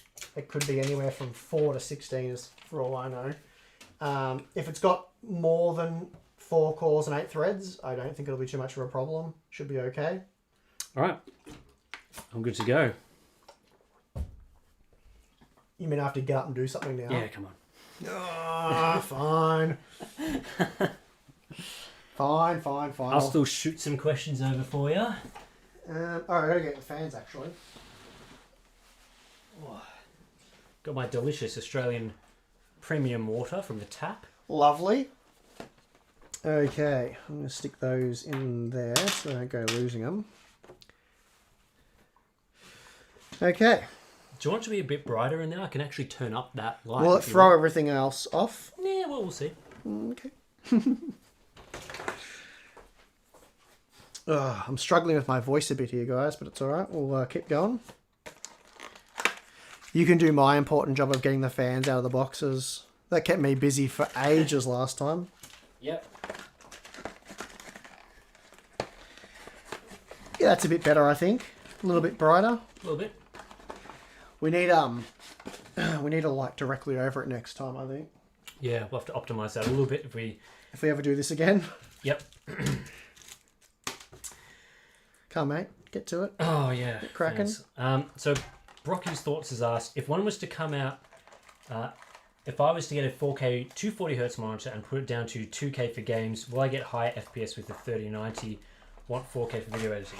Yeah, of course. I mean, you're just turning down the resolution. And that's a very common thing that you would do if you had a 4K monitor, because running at 4K is very performance intensive, and you can often drop it down using the render slide in your game like 75%, 80%, 85%, and not lose that much quality, especially if you also introduce something like sharpening or just use DLSS or whatever the situation is. So yeah, that's definitely an option. 4K 240Hz would be great for sort of your esports titles. You could run that at even as low as 1080p and yeah, get quite a lot out of it. Here's more. I don't think they have enough screws in there, so here's a few more from the fans. Thank you. I'm just going to stand over here and do this. So, yep, Steve's doing some important fan installation work for us. Someone's got to do it. Alexander has said, my new power supply just popped. Have you had this? So I assume it blew up. Yeah, that's not great. Definitely go claim that on warranty. Yeah. You're not meant to do that. There's always going to be some sort of out-of-the-box failure rate for these components, but that's not great. No, hopefully it didn't damage anything else. That just, yeah, exactly. Well, it's a good one. It probably shouldn't have. Yep. So thank you for the super chats that you guys have been sending through, and for all the people listening to part 2 that contributed in part 1 as well. I'm sure there's some people there. Absolute legends. It does go towards being able to afford the hardware that we test on the channel. Stuff that companies don't want to give us. Such as some Z590 motherboards coming up. Yep, from a certain company that blacklisted us maybe. Yeah. That won't send us anything. So we'll have to buy their boards to let you know if they're any good or not. Oh, whoops. It's alright, didn't break anything. Didn't break anything. We got two 140s here. Where are you going to put the second 140? In the top? We weren't going to use it, but we can. I remember I said that and you said, oh, you know. Yeah, okay. Well, stuff or bottom, I mean, whatever. Yeah, just may as well put it in. Yeah. Definitely got the room. We could, yeah, we could put it over the VRM. That helps. None of those went in our rubbish bin, so... Good shot. It worked in. Okay, what do we got here in the chat? Is there a way to force max CPU to 90% giving allowance for drive overheads? 90% wouldn't be enough, and even then you're losing performance because... Yeah, that's not the problem. Yeah, you still... There's a certain amount of CPU work that needs to be done, so even if you were forcing the CPU to cap itself to 90%, you're just losing that 10% that could be used for something like rendering the game or doing the driver work. So that wouldn't help the situation in the way that I think you would be hoping it would. No, basically, in the case of a decent quad core with hyperthreading or SMT, it requires about 20% of that CPU to operate. Yeah, that's right. So 20%, pretty significant. Yeah, it's a big chunk of CPU, but again, like, really got to stress that this only will have an impact on people that are chasing maximum FPS. So if you're going for 1440p Ultra, chances are you're not going to run into it. But anyway, I'll have a video that more clearly explains all that and shows exactly when, where, and who it'll affect. in the next few days, hopefully, if I can get it done in time. Yeah, looking forward to that video. It should be a really good one, I think. So Yeah.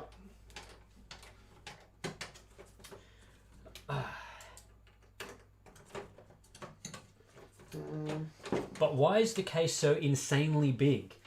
Well, this case can also be used to house a micro ATX Mini ITX system in this zone right here. So you'll see a couple of mounting holes and stuff. You can put in this special bracket that goes in there and it houses the entire system. And then you can hook up like, a second power supply and all that sort of stuff in there. So on top of that, then along here on this side, you can install a lot of these drive bays. So these things, they'll slot down there and you can add in hard drives into that space. So there's a lot of flexibility that this case offers in that, you can have a second system in there. Say you could have your Threadripper editing system and then a more gaming optimized mini ITX system, and then a whole bunch of hard drives down that side for production work. So it does make a lot of sense. We aren't putting a whole bunch of hard drives in there or a second mini ITX system in there, but it's all possible in there. Well, I'll be adding hard drives to mine, and I might put a mini ITX gaming system in there for fun. Well, it would make sense to have, 32 cores, and then chuck in there whatever brand's fastest on the market at the moment. Or just whatever we have spare as well. Yeah. Well, actually, we should be having some... Well, you will need to use it for testing, but I probably won't. So I'll be able to put like a 10900K or 10600K mini ITX system or something along those lines. Yep. Okay, we've got a super chat from Alex, who has asked, have you thought of building anything in a Fantex Eclipse P600S case? Now, I'll be honest here. I've got no idea what that looks like. Yeah, as we said in the other stream, we don't really keep up with the case stuff much because we don't review them. I've just Googled it and it looks quite nice. I see that. So was the question, are we thinking of doing a build in it? Yes. Have you thought of building anything in there?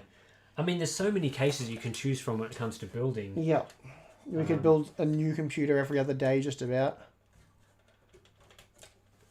Build a few rigs with all those GPUs that you got lying around. No, we don't mine. Come on. Which is true, we don't.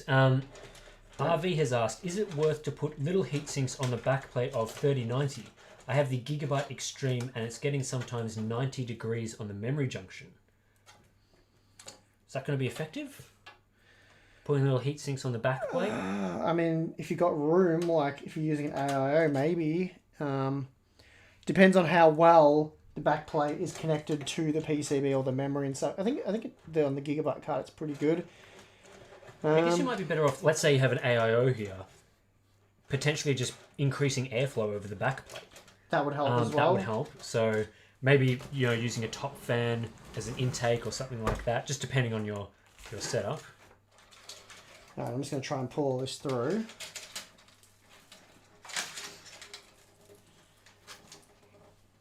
Okay. Almost all of it through. There we go. But yes, for the case question previously, it's more of a Gamers Nexus type question, definitely. being the case reviewers. Yep.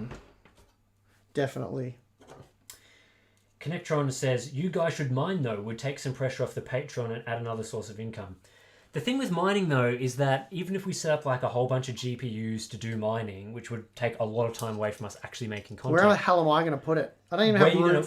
Where you're going to put it, the heat output would be crazy. I mean, I know it's coming into winter, so it wouldn't be that bad, but no. And also, like, a 3080 makes what, like $5 a day mining 24/7, and it's like it's not worth it for us to spend all that time setting up the mining rigs, letting them run all day. Even if it was, I'm just not interested. Like, I'm not interested. We have no time free in the day. Like, we barely got time to set up and do what we've got to do. Like, it's just, not interested.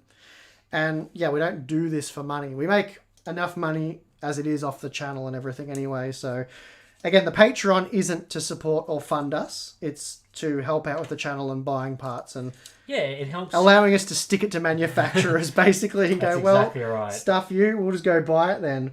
That's the best thing about it. That's the best thing about the channel having grown, and that we can continue to offer honest reporting, and if companies don't want to play ball, they don't want to supply something, or they want to try and hide something, we don't have to. We're not at the mercy of them providing samples. We can just just go buy it. Yeah, tell them to get stuffed I just realised I've done that around the wrong way. And go on with it, because that's what the Patreon's really helpful for, is just knowing that if we just need to buy stuff for whatever reason, that it's possible. So that's what really helps. And same with stuff like Super Chat and all that sort of thing, which does go towards helping out. Got another Super Chat here now. I've just been talking about it. Hey, I got a 6900 XT Toxic at MSRP. Wasn't planning on it. Now I sit with an SF750 PSU. Do I run into power issues with a 5900X? It's close. I wouldn't give it a hard time. Yeah, you'd ideally want 850. 850 minimum, sort of minimum for that setup. So... Yep. I wouldn't go super hard on it. Yeah. Also depends how much other stuff you got in your system. If you'll start running into crashing long before you blow it up. The system will just blue screen or reset. So you won't blow up the power supply straight away, I wouldn't have thought. Yep. You'll run into stability before that happens. And then you'll have to look at something else. C says, love your work, guys. Thanks for all the hard work. Get on Patreon, everyone, and support. Yeah, well, thanks for that. It's not a requirement for enjoying our channel. Everyone, obviously some people have different financial situations, but they're just not interested. Just watching the videos, it helps out, especially if you're a YouTube Premium member. That helps out. All that sort of thing is really good for the channel, and we just appreciate all the people that have come along for this sort of journey of us building a YouTube channel, because you never know if it's going to work. I'm trying to do this without looking and I can't reach. Hang on, I'll have to move it around. Sorry. You can look a little bit in the camera if it helps. No, I just couldn't actually reach, and I'm trying to do both cables at once, and they don't want to do that. So I'm just going to do one at a time. Would you guys recommend building a PC from scratch at the current time? What with the silicon shortage and scalper nightmare? No. Pretty simple on that one. If you get into PCs, you may be able to find a pre-built that is somewhat reasonable value. But, buying the components. I mean, buying a GPU is just nightmare territory at the moment. Yeah. So, you're going to be in a bit of strife there. Tim, are newer IPS monitors better than things like the ViewSonic XG2703-GS from 2017 in terms of performance or color? So I did test that monitor a while back. I don't think I did extensive response time testing on it, but the answer to this is basically yes. Back then, those IPS monitors were pretty good, and you could get good performance out of a lot of them. But new monitors, like for example the MSI MAG274QRF-QD, which is a shocker of a name, that monitor will have a much wider color gamut, probably better viewing angles, and almost certainly better response time performance. And they even introduce things like backlight strobing. That monitor does okay at backlight strobing, so I believe, if I'm getting the model numbers right. So, that tends to be a pretty solid upgrade. But again, you've got a pretty good monitor. Like, that's not... I wouldn't consider upgrading from that just yet. Certainly you will get an upgrade, but not significant enough in my opinion. Mark asks, is a cheap infrared thermometer aimed behind the VRM a useful way to test VRM thermals? Not scientific, just to make sure it's not overheating. It work as a rough guide. I wouldn't put a lot of trust in it, but yeah. If the motherboard doesn't have a VRM temperature sensor that you can read in like hardware info, then it'll give you sort of a ballpark idea, I would have thought. Yeah, I believe, isn't the main issue with infrared thermometers they basically have to guess the emissivity of the item? That because they don't measure heat, they measure infrared radiation. So for some items, you get different heat outputs depending on the emissivity of the item. How reflective it is and stuff like that as well. It is. I've got one and I've checked it against the K types, and on certain stuff it's quite accurate. Yeah, no, they tend to be within a reasonable ballpark, but I guess also you've got the issue of aiming it, like how close are you able to get and the angle and stuff like that. The sensor, the beam sensor area. If you play around with it a bit, that should give you a rough idea. Certainly much more easy than working with thermocouples. If it's reporting like 100 degrees, I'd be concerned. Yes. I think the main risk is it underreporting, I think. Nick, from one of our Patreon members and frequent Discord member, has asked, do you think Asus might have new 35-inch ultrawides on the way? Asus is currently blowing the current monitors out at Aussie retail. Not that I've heard, not in that class, not like HDR, which I assume is probably what I think you've mentioned in the past.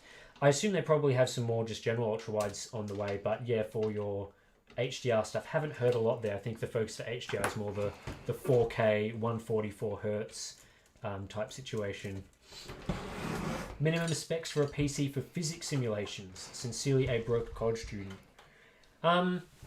Physics simulations. It depends whether your physics simulations are single or multi-threaded, because there's no guarantee with those sort of simulations that we're talking about something that can be multi-threaded. So either way, though, I'd probably recommend a Ryzen 5000 processor. And if you're looking for, if you're really broke, then it really depends what sort of core count you could get there. But the single thread performance would be pretty good. And then, if you're not talking about, if it's mainly single thread, then maybe you could get away with like an older Intel processor. Something that could run at 5 gigahertz, single core would probably be decent. Again, if it's single threaded. It just depends on what your workload is. And with those things, it's really hard to just make a blanket statement saying, oh, it's going to work really well, because we don't really know what's going on with your workload. Miranda has asked in a super chat for some reason. Thanks, Miranda. Who is best at maths and other masculine pursuits? Well, what a setup. So what masculine pursuits would you say is like your top masculine pursuits? Cable management. Cable management? Are you better than me at cable management? Probably. I did an engineering degree, so I'm putting my hand up for being better at maths. I'm putting your hand up for better at maths. I'm probably better at maths. Probably. Well, I don't know. I do most of my maths in Excel and that sort of thing. What are the masculine pursuits? Honestly, next question. You and your fishing. What else have we got here?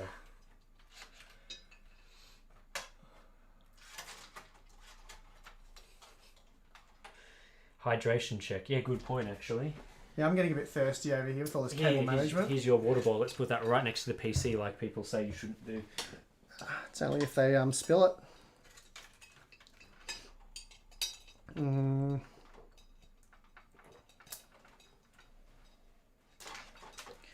feel like I could have done this better. Is Power Color only manufactured in Australia, or does the United States have Power Color warehouses or manufacturers? I don't think Power Color GPUs would be manufactured in either of those places. Definitely they're in Taiwan. Definitely they are manufactured, in either Taiwan or China, or both, depending on their supply chain. Yeah, definitely not Australia, I can tell you that much.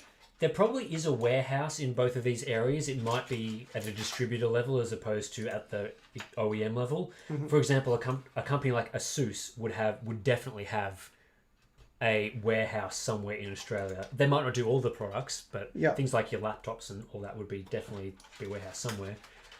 Power Color, probably at a distributor in Australia, and then for the US, really depends. It's hard to say. Oh, I've got another super chat here from Vipo. Hi Steve and Tim. I have a GTX 1080 paired with a Ryzen 5 3600. Should I go for a 2000 series NVIDIA GPU or wait out until I can get a 3000 series? I do plan to upgrade my CPU to Ryzen 5800X or equivalent 11th gen Intel. Again, it's not a great time to buy a GPU, and currently I guess if you're buying on, say, the scalper market, which is probably not great, cost per frame is pretty similar for both of those series. So if you buy 2000 or 3000 series, you're going to get Turing level cost per frame, which is not a great situation to be in. But then again, if you could buy retail pricing, there's probably much better to wait for a 3000 series. And in particular, if you're going for like a $300 to $500 GPU, there's new 3000 series parts you can get if you're lucky enough to buy one. GTX 1080 is still very good as well. You can definitely hold out. You need to go for above like a 3060 level to get a meaningful upgrade from that, I would have thought. So yeah, that's probably the answer to that one. But yeah, I think for your situation, considering you've got a Ryzen 5 3600, yeah, going for the GPU upgrade before CPU makes a lot of sense there. Yeah. Did you do all the front panel connectors? Yes, yeah, they're all in. Okay, did you put a SATA power cable in? No, I didn't know if we needed one. Just need one for the fan header and stuff. Yep. Red Shark has gifted us €10. Thank you for that. Many thanks to both of you for your hard work. Yeah, appreciate it. Thank you for the support on the channel. Yeah, the stream's been pretty fun so far. Been enjoying it. Yep. Part 1 and Part 2, about an hour and a half in. Probably halfway in at the moment. A lower energy from me on this one, but just a bit cooked, guys. So sorry about that.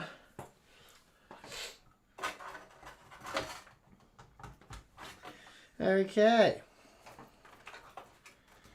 SATA power. Connect that up. Have NVIDIA pressured you to call off your CPU bottleneck tests? No. Is the simple answer to that one. I think a fair few people have been making comments and jokes about this on places like Twitter.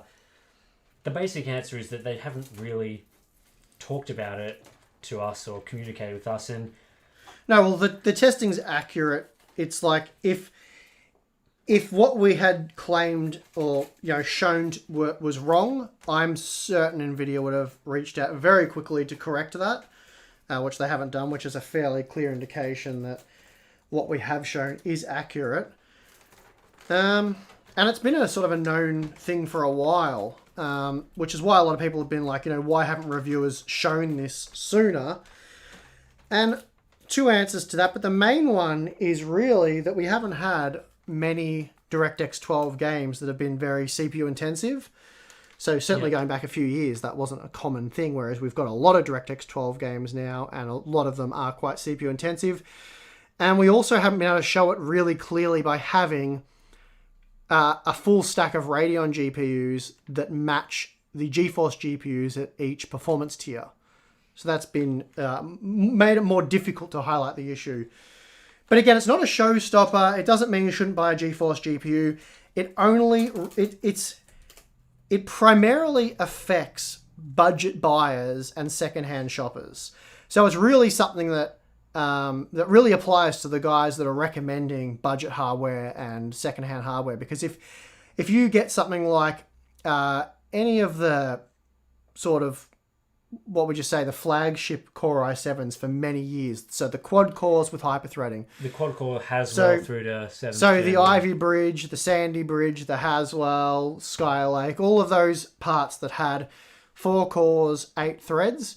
If you get any of those parts and test them in like Fortnite, Watch Dogs Legion, Horizon Zero Dawn, you test them with, say, a Vega 56 card, you'll find Vega 56 is as fast or faster than an RTX 3060 Ti in most of those games when using those older Intel processors. So it really is buying advice for people with low-end hardware. If you have like a Zen 3 CPU of any description or a 10th gen Intel CPU with, what would you say, like 10600K spec or above, like a Core i5 or better. Sorry, yeah, that's right. Or the 11th gen. It's not going to apply to you, at least no time soon. It'll be interesting to see if it becomes a bigger issue as we get games that become much more CPU demanding. But yeah, anyway, that's... Yeah, and with NVIDIA reaching out, it's really... Not only was the testing accurate, so they can't really complain about that, or at least we think it is. Often they might reach out if there's, say, more information. So, for example, if we highlight an issue with the product and then there's like a fix on the horizon, like, for example, with DLSS, they didn't necessarily comment at the time about our DLSS testing, although they did at times. But they certainly would get in contact with us once like the new version comes out. So once DLSS 2.0 was released, NVIDIA reached out and was like, hey, remember that time you tested DLSS and weren't very impressed with it? Well, we've improved that significantly in these games. We think it's worth you taking a look, and then we'll go and have a look at that. The issue with this particular problem is that it doesn't seem like it's super fixable. So because it appears to be an issue where NVIDIA doesn't have a hardware scheduler, AMD does have a hardware scheduler, which means that there's only maybe a couple of optimizations that NVIDIA can do on the driver side in terms of how the CPU is being used. So from that perspective, it makes it very difficult for them to come out and say, hey, something's in the works that we're going to address this. So they're probably just going to not really talk about it.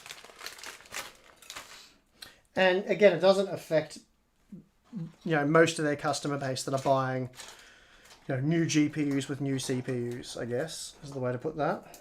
Yep. Yeah, as I said earlier, we'll have a video in a couple of days that'll really, hopefully, clear a lot of this up and make it a bit easier to understand when and where it applies. But, we can only test so many hardware configurations as well. Yeah, that's right. We have another question here. Have you experienced a game closing to the Windows home screen? It happens to my 3090 on stock profile, and the moment I undervolt, it's fine. Could you shed some info on voltage, frequency, stock profile issues? If it's crashing on a stock profile to your home screen when you're gaming, is your power supply sufficient? There could be so many things. It could be memory related, it could be power related. I mean, if you're saying that it's when you undervolt that it's fine and it's crashing at stock... Seems like it could be a power supply. Could be power supply. Or VRM related issue, but I seriously doubt it with VRM unless it's a really terrible board. Yes. Like really terrible, because we're talking gaming here. Yeah, we're talking, undervolting a 3090, so... Yeah, potentially, it depends on your power supply. For example, you might only have like a 650 watt or 750 watt, which may be dicey with a 3090. So that's something to check. Tim, have you ever checked out the Monoprice 27-inch 0G curved monitor? It's always on sale for $200 US, uses a Samsung panel. I've been pleased. The issue with Monoprice is that we can't really get it in Australia, so it would depend if there's like a Kogan equivalent, Kogan being a popular budget brand that often use ODMs like Monoprice does. So yeah, it's just very difficult for us to get monitors like that. And I think some of these brands from time to time, like Scepter being another one, have reached out. We've tried to organise getting monitors shipped, and it's just been very difficult for them. Other companies like Pcie and Viotech have been able to get it done, so it just depends on the brand. But yeah, we can't really test monitors that aren't super available here like those Monoprice ones, unfortunately. Are there any good high refresh rate 4K 42-inch monitors? 55-inch is too big for me, 32 too small. I use 55-inch 120Hz LG C9 as a gaming monitor. So you've got a couple of options here. With your 55-inch OLED, you could have bought a 48-inch one, which would have been a little bit smaller. And this year, we're supposed to be getting 42-inch versions of that line as well. So that's something to keep an eye out on if you're willing to buy another high-end OLED. Outside of that, you've got like your Asus 43-inch monitors, but I've tested those. The panels used on those monitors are not very impressive. Lots of issues, weird pixel layouts, all sorts of stuff. So I would not recommend them, generally speaking. They might be a bit better since I've last tested them, but yeah, you're probably waiting on an OLED for that. Another comment here, just love your content. Keep up the good work. Hope you're not affected by the floods. Very lucky that we're not affected by the floods. That's a bit north of here, but it is very sad to see some of that footage coming out of New South Wales with the crazy amount of rain they've been getting up there. So yeah, we wish all the people in New South Wales all the best, and hopefully they've been able to deal with it well enough. ZZR Hardy asks, Steve, how big was the last fish that you caught hand-wise? Hand-wise as in... Yeah, I don't know. Probably a spotty mackerel. It was about... I'm going the wrong way. About that big, I think. Or maybe a bit longer. That's somewhere around there. Yeah. I think I uploaded footage of it to the Patreon thing. It might have even been in... Yeah, I think it was in Kyle's video that I linked. Anyway. Yeah.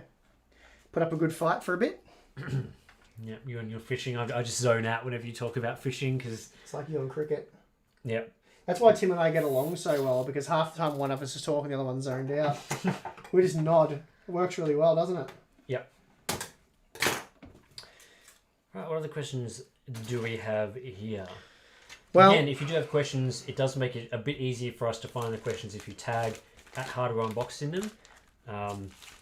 Just because there's, so much stuff going on here. I think this is mostly done, I dare say.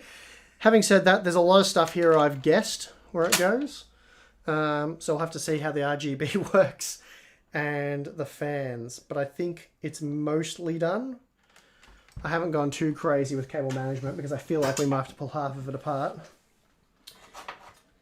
Hi guys, is it true that for DLSS to be available in new games, Nvidia has to calculate it on their super high performance servers, thus DLSS is out of reach for indie developers? So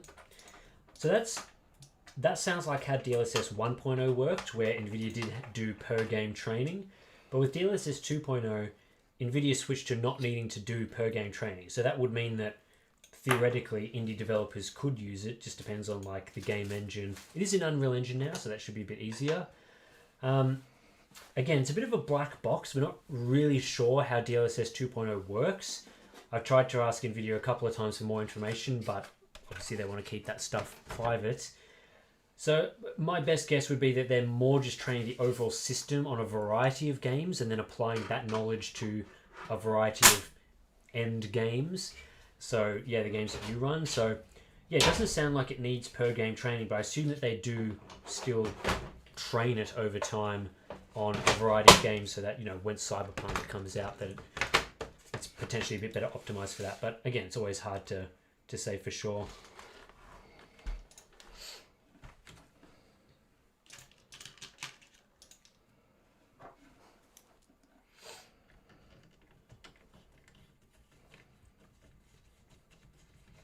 Are you planning an updated 3080, 3090 versus 6800 XT, 6900 XT test? New drivers tend to improve Radeon performance. It's probably a bit early for that, wouldn't you say? The next one I'll probably do a 30 RTX 3070 versus 6700 XT benchmark in like 30 to 40 games, just cause we've done that previously. So that'll probably come in a couple of weeks' time. Nice. Are you planning to do ray tracing tests with the driver overhead issues because it already requires extra CPU cycles? I mean, that might be something interesting to do on like a 36, like a Ryzen 5 3600 or maybe a Ryzen 7 3700X. Maybe might be interesting. Yep. But I think for like, you know, people who are really seriously doing ray tracing with RTX 3090s, it's going to be irrelevant. Because they're going to have like a Ryzen 9 5900X or a 5800X at the very least. So the overhead issue there will be a non-issue, I would say, at a guess. But it's possibly worth looking into. Oh. Shane here says, it's raining so much up here, I'm thinking of changing my name to Noah and trading in my Holden Ute for a boat. So I'm assuming, Shane, you're based in New South Wales or I'm not sure if Queensland's getting the rain, probably. No, I don't think it's anything like New South Wales. But yeah, some of that footage is just insane. Yeah, it's horrendous. So what else needs to be done there? Let's do some top down. Let's see what's going on. I'm gonna just fix up these PCIe cables that you did. Yeah. Oh, you're bringing up again.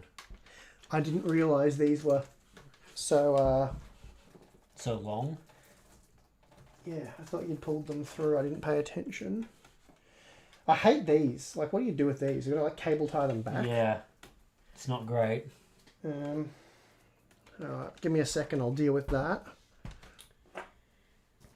Talking about DLSS, when do you guys guess on when AMD will release their DLSS equivalent, along with its mobile release for a full SKU release? I think the mobile release is coming a lot sooner than the DLSS by the sounds of the most recent. If I had to guess, I reckon their DLSS competitor isn't coming until next year. If I had to guess. Yeah, I'd probably say. I know they've said this year, but I'm not convinced based on what they've said so far. Yeah, I'd agree with that. I think the most recent interview that you might have seen with PC World, I believe PC World. Yeah, that's right. With Scott Herkelman was sort of. It sounds like they're still trying to figure out a couple of things there. You know, targeting a 2021 release at some point, not putting any specific date on it means end of the year if we're lucky. But it sounds like it's still far away. So I'll be very surprised if it comes this year, to be honest. And the issue with them as well is that they know when they release it that channels like us and others are going to directly do side-by-side visual quality If it's comparison. not good, Tim will be letting you know about it. So, I mean, that depends if we get a game that has both DLSS and Well, you can still just compare and see if it Yeah. looks good full stop. You don't need to be able to compare it to DLSS. You just compare it to native, don't you? So yeah, they've got the trouble there where people benchmark it. They want to make sure that the first release is not a DLSS 1.0 situation, because that would be very embarrassing. They don't want a Battlefield 5. Yeah, so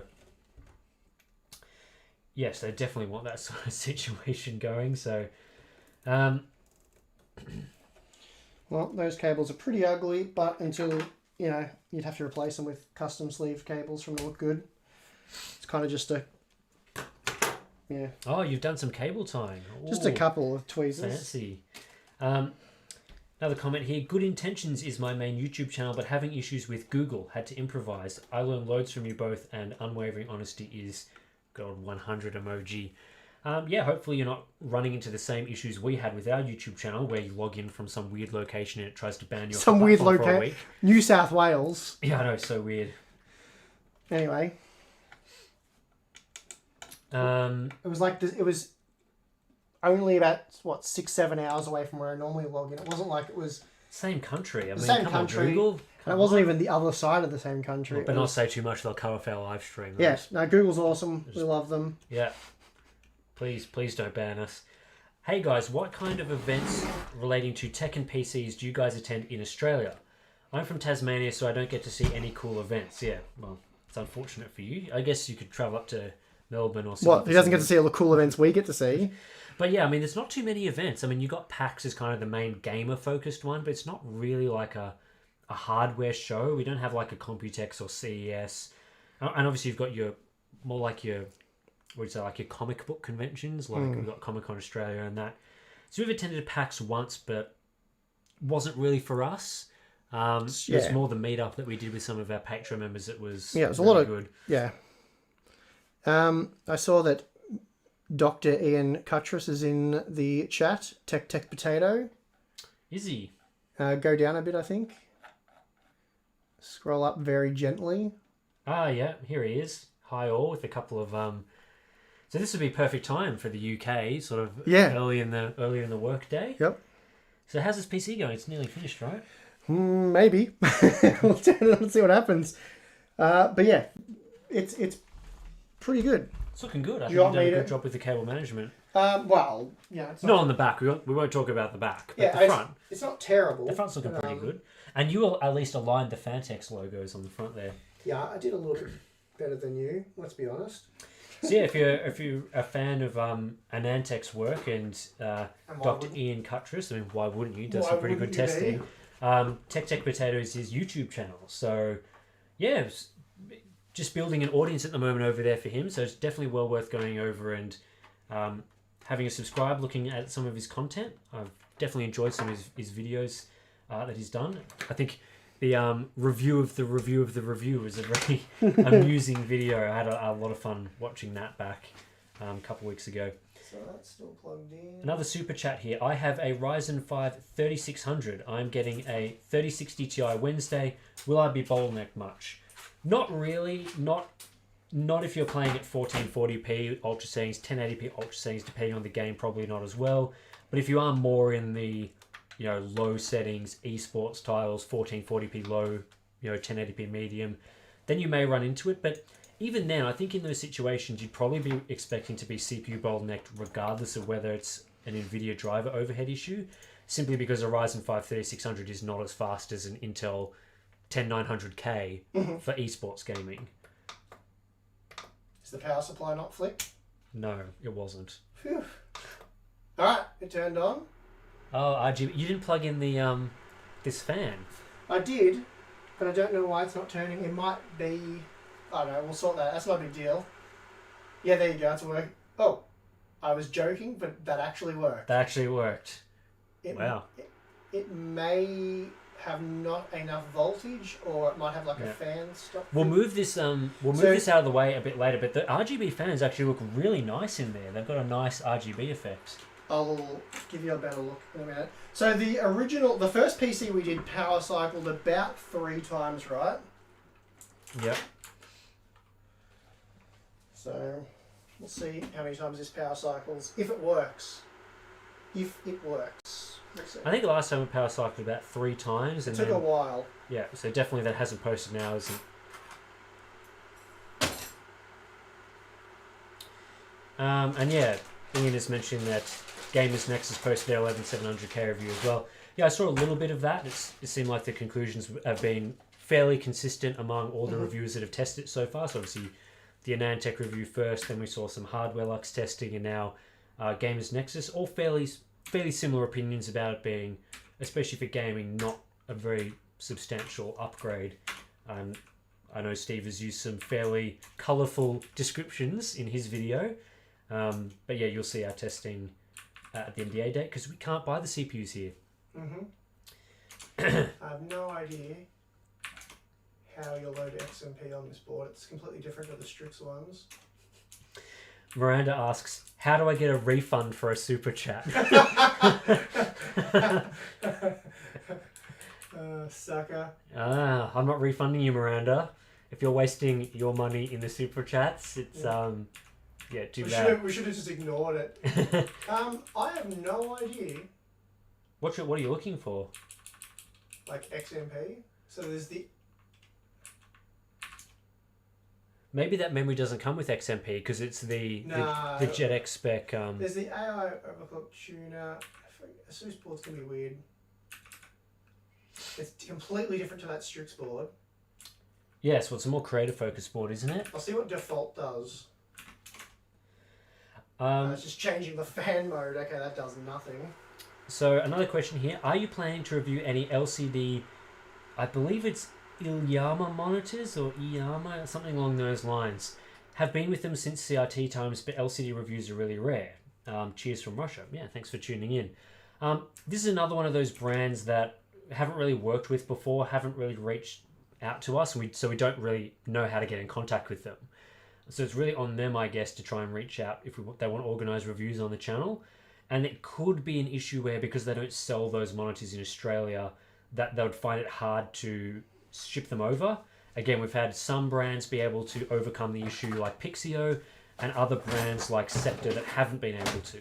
So, yeah, that's kind of the situation with those brands. So if you're sort of wondering why we don't test one monitor brand, it's usually because of either one of those two options. Simply we don't have a contact, or they can't ship it to Australia.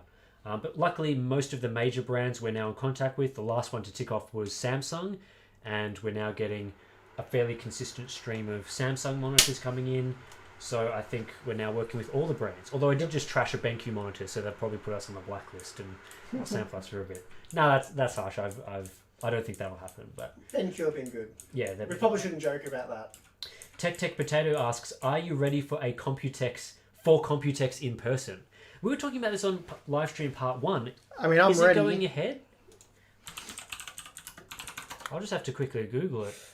Yeah, they are planning on going ahead. Oh, wow. Tuesday, 1st of June to Saturday, 5th of June. Let's be honest, we're probably not going to go. Probably not this year. Especially for us, if we had to come back to Australia and quarantine for 2 weeks in a hotel. Yeah, it's not happening. Actually, Hardcore Overclocking is also in the chat. He's sent a hello through. This isn't a case. It's just, we're going to put the motherboard on the bench. Don't tell Buildzoid we're building in cases. He frowns upon that sort of nonsense. But good to see you in the chat, Buildzoid. Hope you're doing well.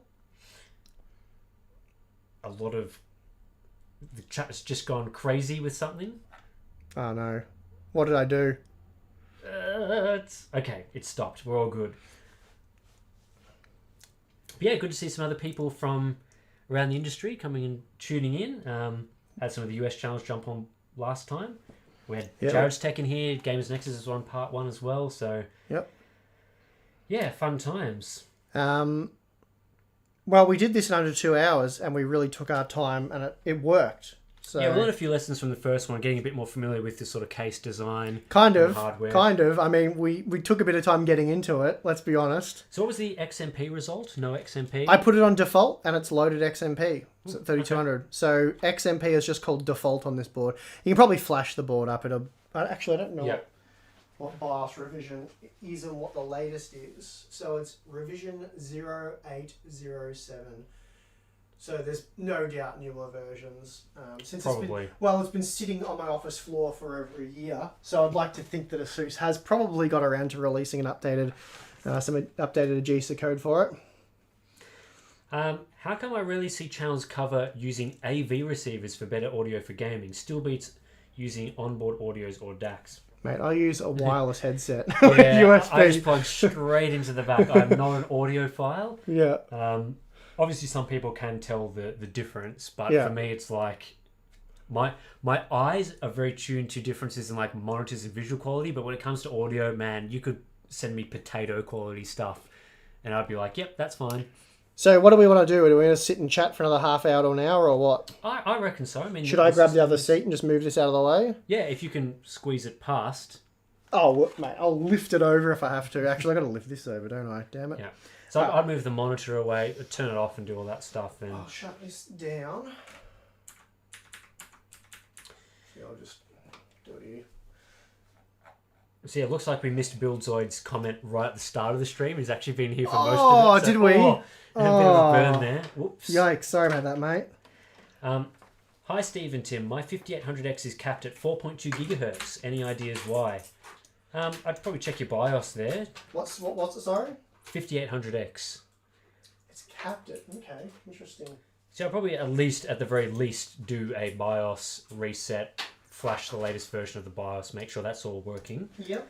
Load the... Make sure AGESA code you're well, by resetting the BIOS you'd make sure of this, but make sure the clock multiplier is not set to 42. Yes, that is something to consider. I'm just gonna yoink the power cord out of that and just put this. Man, there's so many monitors around here, you can just chuck that anywhere. Actually, they probably can't hear me. I put a photo on our Twitter when Tim set this up. You should see what we got going on here. It's hilarious. It's like we've got 2 monitors here, 3 cameras. 3 big digital SLR cameras and... Yeah. So I've got a multi-camera with our top down, our side camera, and our main camera. So I guess that's do the top down. I'll try not to drop this. Another question here. What was your engineering degree in, and what did Steve study? Top down, please. You want top down? Yeah. I'm just going to quickly, before I take this away. So there's our little power supply. That's the kind of the neat little... All the cables are behind there. This is my spaghetti here that I haven't, I could neaten that up more. And then this cable here I haven't done anything with yet because I wasn't sure what would work. But obviously you'd neaten all that up. Well, I mean, if you're me, that's just cover those in and then chuck the back panel on. It's all good. Let's be honest, it doesn't make much difference, does it? At the end of the day, it's going to work just as well. Oh, has this got a rear... window? Yeah, you want to be able to see your M.2 drives, make sure they're there doing their job. They could be slacking off. You want to keep an eye on them. To answer the degree question, I studied electrical engineering. So I've got a Master's of Electrical Engineering. And what did you study, Steve? School. I studied school. Studied school. Actually, that's nice. probably too generous. Maybe you are slacked off in school. Yeah, maybe. Anything else to show on the top down, or...? No, I just flipped it over in a really awkward way, and I'm going to stick the glass on. I don't think I'll bother removing the protective stuff. Yep, nice. So, looking good. And then that's pretty much it. So good, it's finished. I mean, you could, if you want it, really go that extra mile. Now that's a satisfying last panel, and now I've got to say it's looking pretty good. So,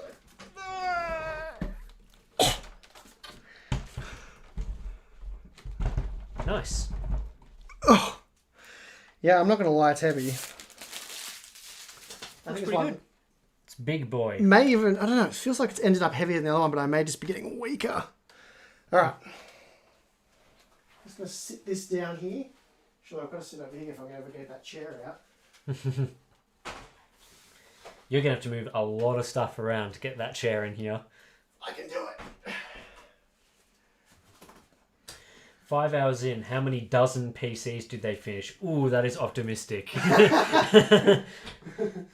Slash a burn. We said that we're only noobs at this. We are not. Yeah, we don't know how to build computers. Tim's looking really worried about his Lego. Oh, we're good. We're good. It's...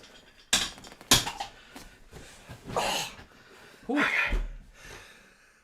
Nice. So, how's your back? 5 hours of It's actually, PC building? I think it's warmed up. Good. It's working well. Oh, it's hot in here though. It is, yeah. I can see you sweating. It's only about probably 12 degrees outside, but we're in a garage with no ventilation. A million lights, PCs. Don't know how many watts of heat are being dumped in here, but it's gotten hot. Definitely. That's why we're wearing t-shirts. I think you were wearing a hoodie in the first one. I was like, that's not going to work for part 2. No, it did not. So I'm glad I took it off and got the GN Disappointment 2020 t-shirt on. What's Tim's opinion on Microsoft's new Auto HDR feature encouraging gamer adoption of HDR monitors? I mean, most new games do support HDR, so this is more for like older titles, which, again, I haven't really looked into how it works on the Xbox. I've heard reports that it does work quite well. So, yeah, I mean, it's a feature I'll probably look into. I probably won't make a video on it, but it'll be interesting to look into how it works. But yeah, most of your new titles do support HDR, so it's less of an important thing for your newer stuff. So, yeah. Did I just hear something snap? I think it's all right. No, I think we're okay. Got the PCs ready to go over there. Which is the good. chair made some weird noises, and I don't know. Yeah. Did it? Yeah, I don't know what that was, but You wouldn't have hit anything on the roof because I think it was just maybe the gas strut because it was upside down may have. Yeah, potentially. I don't know. That's all I got for you. Oh, you know what I could do? It's zoom in the camera. Because if we're just going to be sitting here... Sure, why not? I can see the sweat on your brow better. Yeah. Unfortunately, Steve has blocked the way with these PCs. Oh, it's actually quite ridiculous. Bit of limbo going on. Yeah. Ooh. And the focus has probably changed a little bit, so... Yeah, it looks alright. It'll do. There we go. That's looking This is only good. main channel content. It'll do. Only the main channel. Yeah. Okay. I can't read much of this. Oh, let me pop it up and we can make this big for your eyes. Here we go. That helps by about 2%, but thank you. Oh, that's better. All right.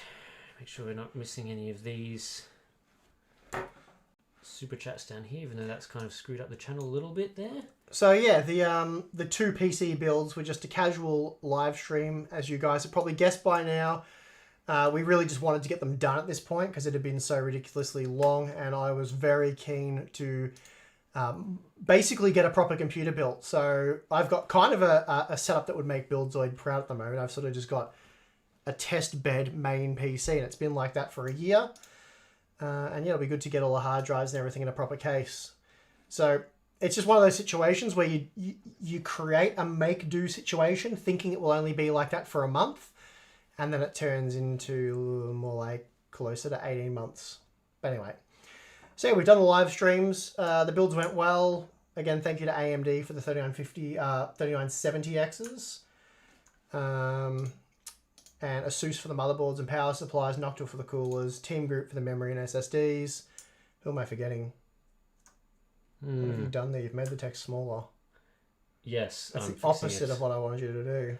I'm fixing it because it screwed up the super chat stuff when I did it before. Okay. So just need to make sure that all of these things... See, that's too big.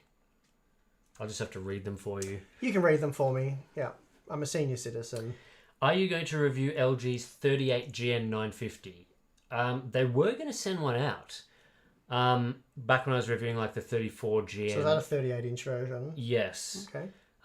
So I think it's 3840 by 1600 as opposed to the usual 3440 by 1440. They were going to send one out when I was reviewing all those, like the 27GN950, but I guess they never got around to it, which is fairly standard with LG. They'll be like, hey, we're sending you 3 or 4 monitors, and I get like 2 or 3 of them, which is fine because getting 2 or 3 is better than getting 0. So sure is. And my PC is definitely struggling a little bit running all this stuff at the moment. Canada versus Australia. Who would win in a fight? Come on. That was $5 Canadian well spent. Since you're Canadian, let's just say obviously Australia. Yeah, I mean, it makes the most sense, doesn't it? Yeah. It depends where the fight's taking place. Yeah, I think a lot of Canadians might struggle with the climate here in some parts of Australia. Yeah. So if we make it in the dusty desert, then you might have a big issue there. That said, I'm not good with cold, so... That's true. Here's a donation towards a DJI RSC2 gimbal kit. Now, I got to Google this because I don't know what you're talking about. Well, I know what a gimbal is. So let's have a look at this. Oh, yeah. The Ronin RSC2. So I assume that might be a new version of the Ronin. Yeah, it looks not bad. Be handy for Computex, though. You've got a pretty good one, right? Yeah, I've got the Ronin, the first generation version, which is pretty good. I think the issue for like doing on these streams is we don't have a camera operator, so we're kind of stuck with this sort of setup. And yeah, someone else has sent a thank you emoji in a pair. That was from Oscar Charlie Zulu. Thank you. Didn't even know you could send these sorts of things in super chats, but looks like you can. If we did live streams more than once every 2 years, we might know this stuff. Probably wasn't there 2 years ago.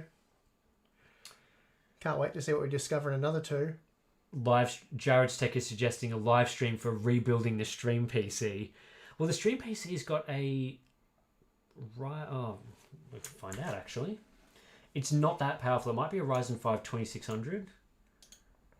Yes, Ryzen 5 2600X, but it does have an RTX 2080 Ti in it. What's the utilization at the moment? Like 60%? Yeah, it's running X264 fast for this stream at 1080p. So it's chug along a little bit. With it's at 70%. You're using a good bit of it, that's for sure. Yeah, absolutely. Pineapple on pizza review soon? Are you a pineapple on a pizza? We've definitely had this on the Q&A series before. I'm not. And You're not? You said you didn't mind it, right? I don't mind it. Yeah, that's what I remember. It's not like I would hunt it down. I remember all the important questions. Yeah. Could you guys make a video undervolting Ryzen 5000 CPUs? Maybe. I don't know. Like I said in one of the Q&As not that long ago, I kind of haven't been that interested in Ryzen 5000 series content, which is why I haven't really done that much of it. I think we did like an IPC video. That was about it. Just with availability being the way it was and then there being no really like good value parts, I kind of quickly lost interest in Zen 3 and it hasn't captured me since. So yeah, if we get like a Ryzen 5 3600 for around $200, then I might get excited by Zen 3, but yeah, so far not super excited by it. So Brocky's Thoughts has replied to saying that it has Raven Eye, can control the gimbal, zoom, etc. with a phone from the desk. So that's pretty cool. I think my first gen Ronin has some of that functionality. I'm not sure it can do zooming remotely, but it can do a few controls. When I was playing around with it, it was a bit janky. Like panning and tilting and stuff might be not super optimal. But it's just it's a pretty good product though. I was pretty happy with it. I am the Canada versus Australia guy in all caps, of course. I feel like my upgrade from 2070 to 6800 XT was not worth it without DLSS. So if you do play DLSS compatible games, then you probably will have a few issues with that upgrade. Definitely. That's what I alluded to in my 6700 XT review. Saying that, with my daughter being a fan of Fortnite, I play a bit of that with her. And yeah, DLSS is kind of pretty awesome in that game and not having it. So I'm currently using a 6800 XT in that title. Performance is obviously still very good, but I'm certainly noticing the difference between that and the RTX 3080 with DLSS quality enabled. So yeah, I mean, as we've said time and time again, DLSS 2.0, very impressive, works very well for the most part. Problem is still the limited games, which, they are growing the games list and it is getting better and better, which is why we're talking about it more and more. But, if you're not playing games that support DLSS, then it's sort of a different, you'd evaluate it differently, let's say. Did you ever find the orange screwdriver for Threadripper? Nope. We did He a bit more of an definitely extensive look. definitely has one. I do. I definitely have one. Don't know where it is. I saw it last time I was here. So it was I either saw it on one of the shelves here or on the set. So it's either fallen down behind a box on the set. Anyway, it doesn't matter because apparently just, doing it up. Really, I think they have those just because you don't want to under tighten and you definitely don't want to over tighten. Yeah. And I was sort of just guessing based on having done it many, many times in the past where it's sort of, sort of how it feels when it's starting to get tight enough. But anyway, both of them appear to work. All the memory modules were detected. We haven't, installed Windows and benchmarked it yet, but it appears as though they work. Yep. Do you think the 3080 Ti is going to come this month? Considering there's like a week left, I'd say very unlikely. No chance. Obviously, that product has been delayed. It's definitely been delayed. Yeah, it was definitely a thing as well. Yep. Might have even changed some of the design of it. I don't know about that. I haven't heard that, but it's coming at some point. What else have we got here? What type of fertilizer do you guys use for your beard? Sea salt.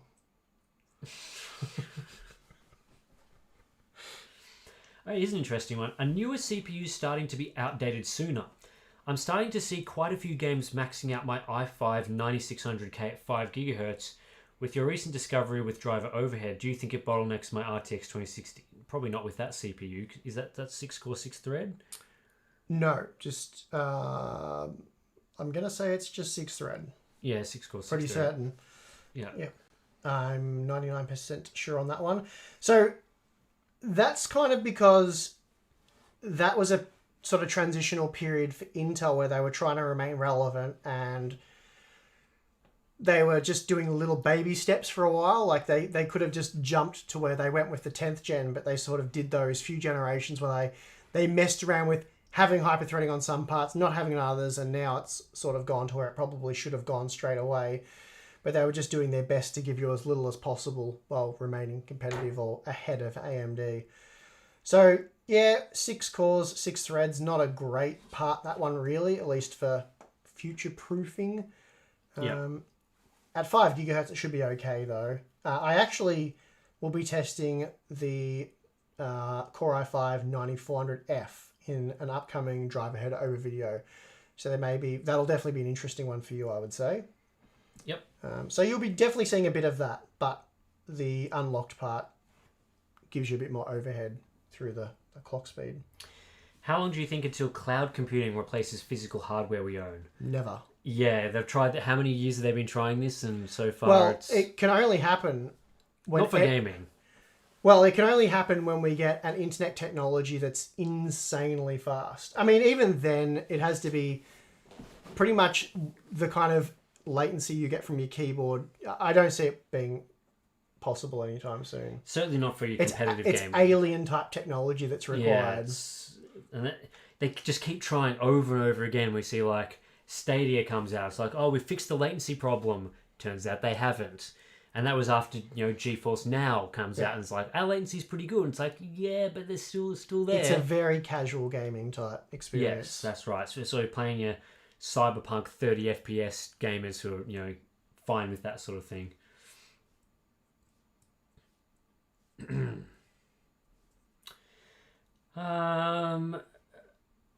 What else have we got here? Any news on AMD releasing non-X CPUs? Look, don't have any information Nothing on that. concrete. Yeah. Steve, in honor of your first main channel stream in a while, how tall are you? How is that in honor of that? I'm 6'1", so it's fairly standard height, isn't it, these days? Nothing crazy. And again,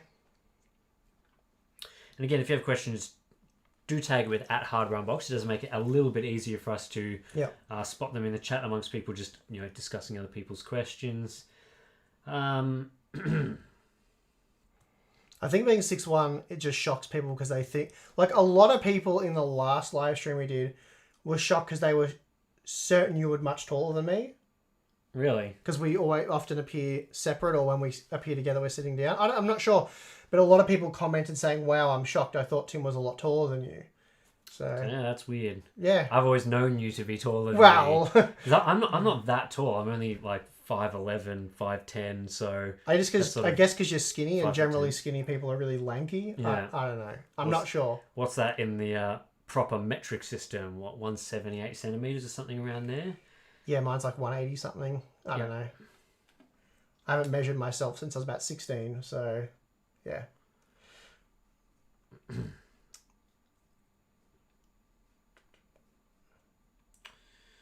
What new Lego set are you going to get next? I have a lot of sets I haven't built because finding time to do it is a challenge.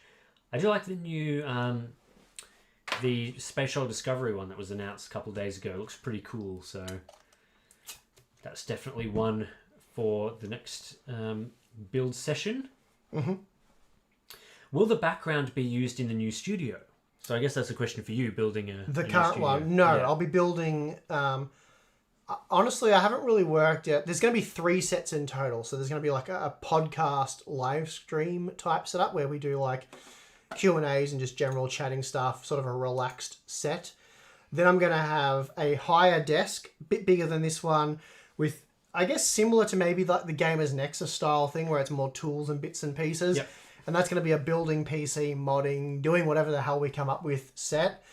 And then there'll be the main set, which will be, I guess, a similar style to my current one, with some sort of shelves and just... But I think rather than the boxes, it'll be more the products, because I have heaps of motherboards and things and older hardware, really cool older things. So, yeah, I'm not sure how I'm going to lay that out and design it just yet, whether it'll just be a flat sort of wall behind me with shelves or... I don't know. There's a few options available, so I'm going to have a bit of think about it and see. I'll be building it all myself. I 100% built the current set.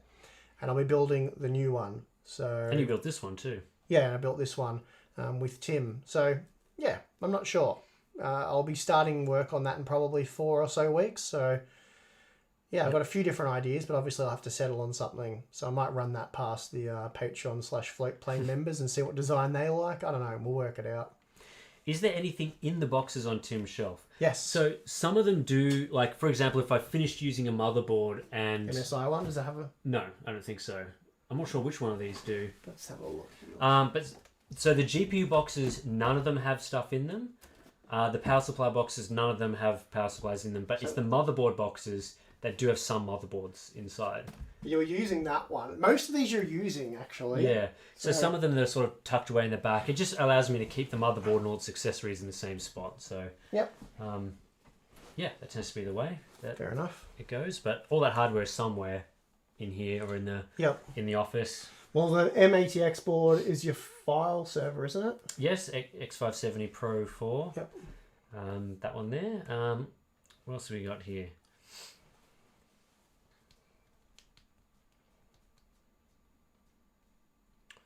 Couple of long questions that's going to be difficult to read out in the stream.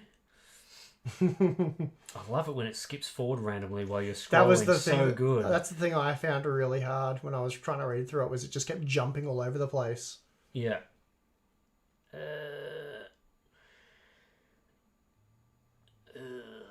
have no idea where I was up to in the chat. Just pick a spot. That's what I had to keep doing. It's sorry guys, it's very hard because for some reason, just randomly, it'll jump to the most recent comment, and then you lose where you're at. And you have to scroll back and. Yeah, no idea. Let's just scroll to the start. Yeah. Can you use 2 power supplies in a system? For example, one power supply for graphics card and another for the rest of the system. Yeah, you can definitely do that. You have to link them together when jumping them. You don't actually physically connect the power together. That probably wouldn't go particularly well. But yeah, you can. Miranda is dissing me so hard in the chat here. Tim, do you need a tutor to help you read? Come on. That's what I've got you here for. You're the tutor. I'm better at reading than you, Miranda. It is very small font, I'll give you that. It is small. And for me, it's getting a bit blurry. So we have a big super chat here from Holy moly. Zeke D. Wow, thank you. Zeke. Sorry for Don't butcher butchering his your name. Love your work. Keep it up. Yeah, thank you. When do you guys think GPUs are more readily available? Very hard question to answer. We've not heard any good news on that. A lot of the people in the industry that we've spoken to, they're not expecting things to improve noticeably this year. But, anything can happen. I think that there's kind of two ways that, when people sort of talk about the market going back to normal, there's kind of two ways that can happen right now. There's kind of a situation where all GPUs are in-store shelves. You can just go in and buy one. And that definitely sounds like it's not happening this year. I wouldn't think so. So, for example, I really don't think there's going to be a situation where buying an RTX 3080 you're going to just be able to walk into a store and do that this year. And those sort of cut-down GPUs are probably going to be quite difficult to find. But there is hope that at some point in the future, it won't just be no GPUs. I think it'll improve. So there will be an improvement at some point to a situation where we probably do have some GPUs available. Like, for example, it could be lower-end GPUs are available, like, let's say, RTX 3060 tier. You can go and buy those. But then the higher-end stuff is harder to find. Mm-hmm. So I think that's sort of the market that we're working towards. And yeah, certainly one of the positive things that's been happening is that cryptocurrency prices, especially for Ethereum, which as far as we can tell is very heavily linked to GPU prices, that has plateaued. So it hasn't gone down, which would be the best thing to happen, but it's not accelerating upwards. Mm-hmm.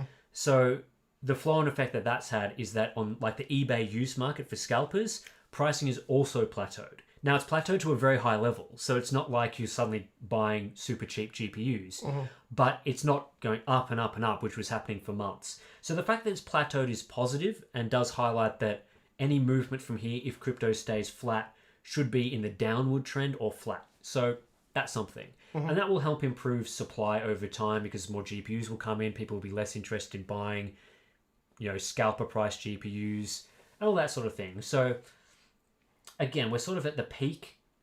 We appear to be at the peak for now.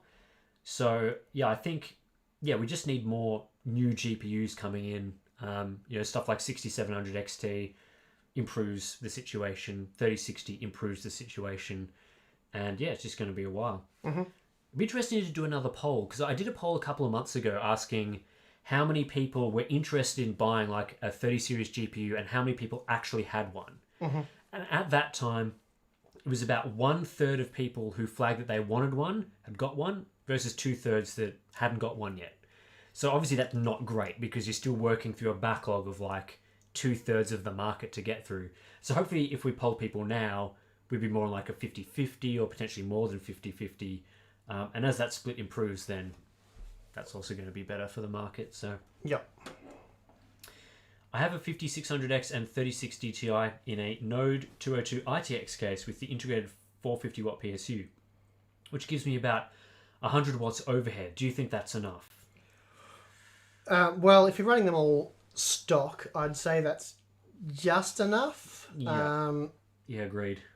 Yeah, you should be right with that. I mean, the 5600X isn't super power hungry, and the 3060 Ti is not too bad either. So I'd just say, there's at least 100 watts of overhead there. So, as long as you don't go overclocking both of those components, you should be right. But ideally, you'd probably want like a 550 watt for that configuration, like a decent quality 550. But I think you'll get away with it. Probably. Crystal Ball Time. 3000 Super Wen. Good show, lads. Well, they haven't really finished the 30 series. No. So, we'll be expecting at least products like 3080 Ti. We've now seen rumours of a 3070 Ti. Don't know whether that will happen. And then, obviously, like a 3050 and lower tier products. They won't do a Super until all that stuff is out. And even then, now, it wouldn't make any sense. So if they're still thinking of doing, let's say the 3070 Ti rumours are true, then it wouldn't make sense to release a 3070 Ti and then straight away do like a 3070 Super. Yeah, I think if it was going to happen, the earliest it would happen is like very late this year. I agree, and I don't even think that this year would make a whole lot of sense. But then does like a 3080 Ti make sense? Well, maybe not really. But I think one of the reasons why we saw the 2000 Super Series was that they launched that right around the time AMD was releasing the 5700 series. And it was a long time after. Yeah, and it was a fair while after. So I think there was a bit of pressure, like competition pressure, to sort of oh, well, AMD's got these new cards. We need to make something that's slightly faster to sort of compete, make it a new product. New product versus new product creates a bit more interest. Whereas right now, both brands are still refreshing their current lines. So I think that's a fair way away. And as for this other super chat question here from ADHD Maintenance, have you guys reviewed the Razer Raptor 27? No, they never offered to send one, unfortunately. And it's probably a bit late now that monitor has been on the market for a while. So unfortunately, we'll probably have skipped that one at this point. So that's kind of the situation there. Anyway, that's our super chat questions and answers for now. The main chat has gone wild with other questions. Good luck with that. Managed to get a 3060, but really wanted a 3060 Ti, if I'm honest. It seems to be really hard to get a hold of the Ti. Any ideas why this might be? So there's a couple of reasons for that. Firstly, it's a cut-down die of the 3070, and it sounds like Samsung's Node is pretty good. So there's not a lot of cut-down dies that they're making, not a lot of defective dies that they're turning into 3060 Ti's. So while supply is constrained, they're better off making all of those dies 3070s if they can, because they're just flying off the shelves. So if you could turn a die into a $500 GPU versus a $400 GPU, you just turn it to the $500 GPU. It just makes the most sense. So that's one reason. It also sounds like a number of the other dies are being put into the laptop products. So if it can't be a 3070, then potentially it could become a laptop 3070, which is a cut down version of a regular 3070. And then further down the track, you get the 3060 Ti, which is kind of like the pleb tier version of that die. So at the moment, it sounds like they just released it once and there's nothing else, which is kind of like a 3080 as well. It's a product they'd sell when there's not much demand, because they would just they'd be selling you fully working silicon as that part just to make a sale. Yeah, which doesn't make sense. It's more likely we'll start to see 3080s once the 3090 has reached sort of saturation when everyone's got one. Do you think the Titan RTX is even relevant? And if so, opinion on the price of it? I assume there's not a current Titan RTX is there for this generation? Not this generation, no. So you're looking at the previous gen. I mean, it's a workstation card, effectively, because it's very expensive. Yeah, I don't know how fast it would be or what they'd be able to do there. It'd be very, very power hungry, obviously. So I'm not sure whether they would do it at all or whether they could, but how relevant is it? Well, in this current market, probably very. Imagine if it costs something like absurd, is $3,000 US even absurd at this point for a Titan class product? If they made it for $3,000 US, I have to imagine it would just sell out instantly, as absurd as that sounds. So the price wouldn't really matter. They'd sell it no matter what, even if it was like a couple of percent fast than the 3090. Because let's be honest, the 3090 doesn't make sense. But people are still buying every one of them. No, but it does make sense in a market where a 3080 is more than $1,500. So if you got a MSRP 3090, you'd be probably laughing at the moment. Well, yeah, for sure. Having said that, I would never pay that much for a GPU. So it depends on the kind of person. Tim, do you have any Simpsons Lego sets? I have both the Quickie Mart and the Simpsons house, but I've deconstructed it because I ran out of space. So I have those and all of the little minifig polybags that you could get. So yeah, I'm disappointed they're not making any more of those, because it would have been cool to get like a Springfield Elementary set or a Moe's Tavern set. I know Lego doesn't make alcohol related sets, so that was never going to happen. But yeah, that would have been cool. Does gaming at 1440p ultra wide require more VRAM than 1440p 16:9? Yes. It would. More pixels, more VRAM. Yep. So sort of not quite 4K level. It also tends to require a little bit more CPU power depending on the title and how it works. Just because it's wider field of view, tries to load more things, more draw calls, that sort of thing.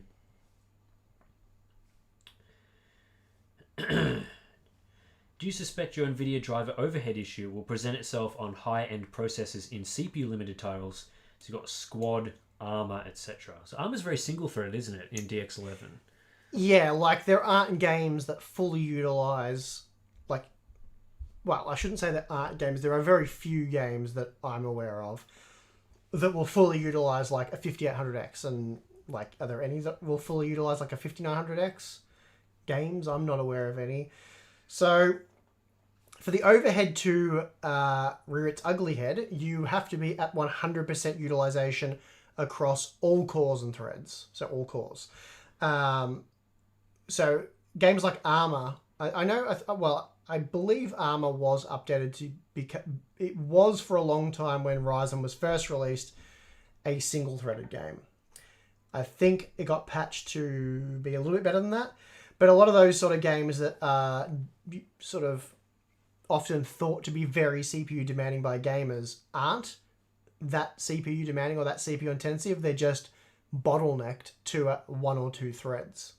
Same with like your flight simulator, for example. Yeah, Microsoft Flight Simulator DirectX 11 game, another example of that. It really only loads up 1 to 2 cores, and then the rest just sit around doing very little. So, yeah, that's why you become so limited in that game, unfortunately. I think they're going to release a DirectX 12 version at some point. Well, they have to get it on the Xbox. Because Xbox doesn't support DX11. Yeah, so that could drastically improve performance depending on how well it's implemented. We'll have to wait and see. Tim, are you sad that the stash isn't growing as fast now? It's growing as fast as ever. I just actually have to trim it. Otherwise, it's like, just be all over my face. He gets the hedge trimmer out now and goes to town. Yeah, it gets annoying. I've got a super chat here from Hesitation VR. Do you see NVIDIA/AMD releasing non-ray tracing cards anymore for gamers like the 1600 series or 16 series? Probably. Well, we joked about this before with the 1700 series, but I don't think so. I don't know.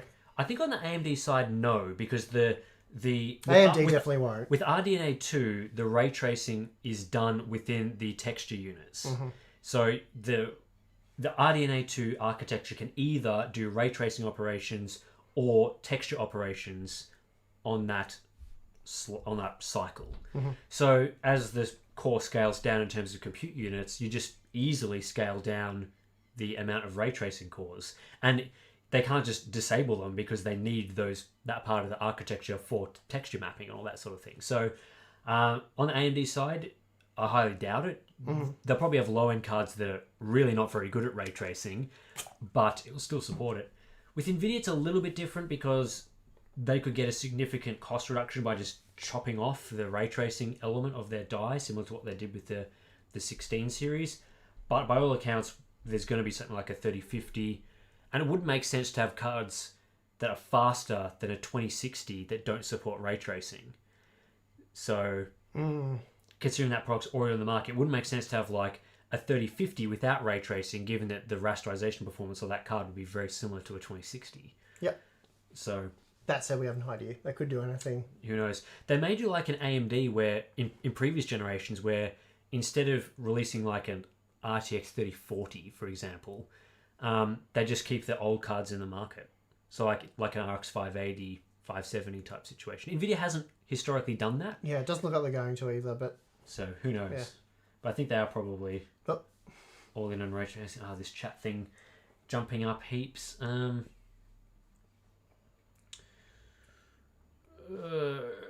What else have we got here? This is where the super chat question was. We haven't skipped too much. That's good. Will we ever see a time when optimized GPU cards don't favor either side by a drastic margin? Not quite sure what you mean by that question. Sorry, what was it? I was reading something else. Will we ever see a time when optimized GPU cards don't favor either side by a drastic margin? I think they mean game titles. So sponsored game titles, yeah. No, is the answer. No, there's too much money in that. Yep. Or too many sponsored deals. I mean, NVIDIA claims that they don't pay to have GeForce put into their the splash screen that you see. They claim that they don't pay for this. AMD also claims that they don't pay for that. I don't know whether I believe that, but they do claim that there's like sponsorship trade-offs, for example, like they get a whole bunch of keys to use for deals. I don't know how that works really. I've never got a great answer to that question, but they claim that it's not paid. So okay, probably should say that. Adam in the super chat, I'm interested in GeForce now as I'm stuck on a GTX 960. It's being rolled out in Australia on Pentanet, which has high speed and low latency. Is this something you may review? Probably not. is probably the simple answer to that. And not because it's not something that we couldn't review. It's more that I'm just not super interested. And when we make videos on stuff that we're not interested in, I think you guys know that they're just like not a very passionate review. We're just bored by the content. I think our whole channel is really built around making content that we really enjoy doing. Yeah. So even if that means sacrificing growth or not getting the most views we possibly could, we always just try and stick to stuff that, is fun to make. So testing GeForce now, especially because it's been out for a while, is probably not something that we'll do. Mm-hmm. I need some water. Water break. What have we got? We've got about just under half an hour to go, and that'll be 6 hours of streaming today. You're still streaming, says this super chat. Wow, dedication. This is a pre-recording. Imagine that. Also, what indicators would you expect to see in the market before prices and availability become normalish? Well, what we were talking about previously with the previous super chat from the guy that for some reason gave us $100, which still a bit wild for us. But thank you. Yeah, thanks. Thank you. It really is mostly linked to the crypto market. So you can probably just look at your crypto prices and see, are prices going down? Are prices stabilizing? What's happening there? And that's going to dictate, are GPU prices going to go down or up or whatever? And just over time, as more GPUs come into the market and genuine gamers over time very slowly get the cards that they want, eventually availability is going to become better. But in previous crypto booms, it has been quite a long time. Mm-hmm. I remember the previous one being at least 6 months, if not longer, year easily, sort of the tail end of that problem. Because I remember back then doing a lot of videos on pricing updates, tracking pricing over time, and it was taking quite a substantial amount of time to recover fully. So you just want to see maybe your high-end cards like a 3090 start becoming in stock and available more regularly. Crypto prices plateauing, going down. Those are all sort of your good indicators. And as well, stuff like AMD having their CPUs in stock more is going to mean that they could potentially allocate more of their supply to making GPUs. Mm-hmm. So sort of if they've flushed the market with enough Zen stock, then they can prioritize other things. Of course, there's a lead time on that. So, yep. Getting a dry sore throat. Certainly when you speak for... all day. And yes, Nick says here, I heard NVIDIA provides engineers to game devs to help optimize GeForce sponsored titles. Yes, I understand that is definitely part of it. So it may not necessarily be a paid thing, but by them exclusively sending their engineers to implement... They're providing resources. Yeah, to implement their features really well and optimize for their hardware. Generally, that means it's not going to be as optimized for the competitor, which benefits them. Yeah. And, NVIDIA will come back and say, well, we don't purposefully make it run crap on AMD, but... Despite the evidence. Well, I mean, it's not even in spite of the evidence. It's by doing that, the cause is also the other thing. Yeah. So, yeah. Have you thought of getting away from most of Australia's craziness by relocating to South Australia? The only compromise is death by boredom. I don't think we'd ever consider living in South Australia. We already live in the outback, so you could live in Port Lincoln or somewhere like that. I'm pretty happy where I am. Live in Murray Bridge or somewhere like that. What else have we got here?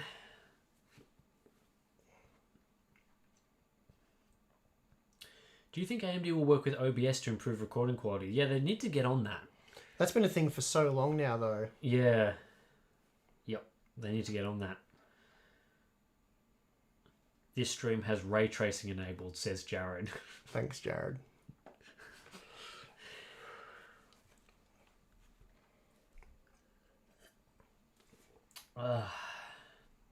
Do you have faith in the Intel discrete graphics cards being competitive? Well, it's not like we've written them off forever, but not for a while.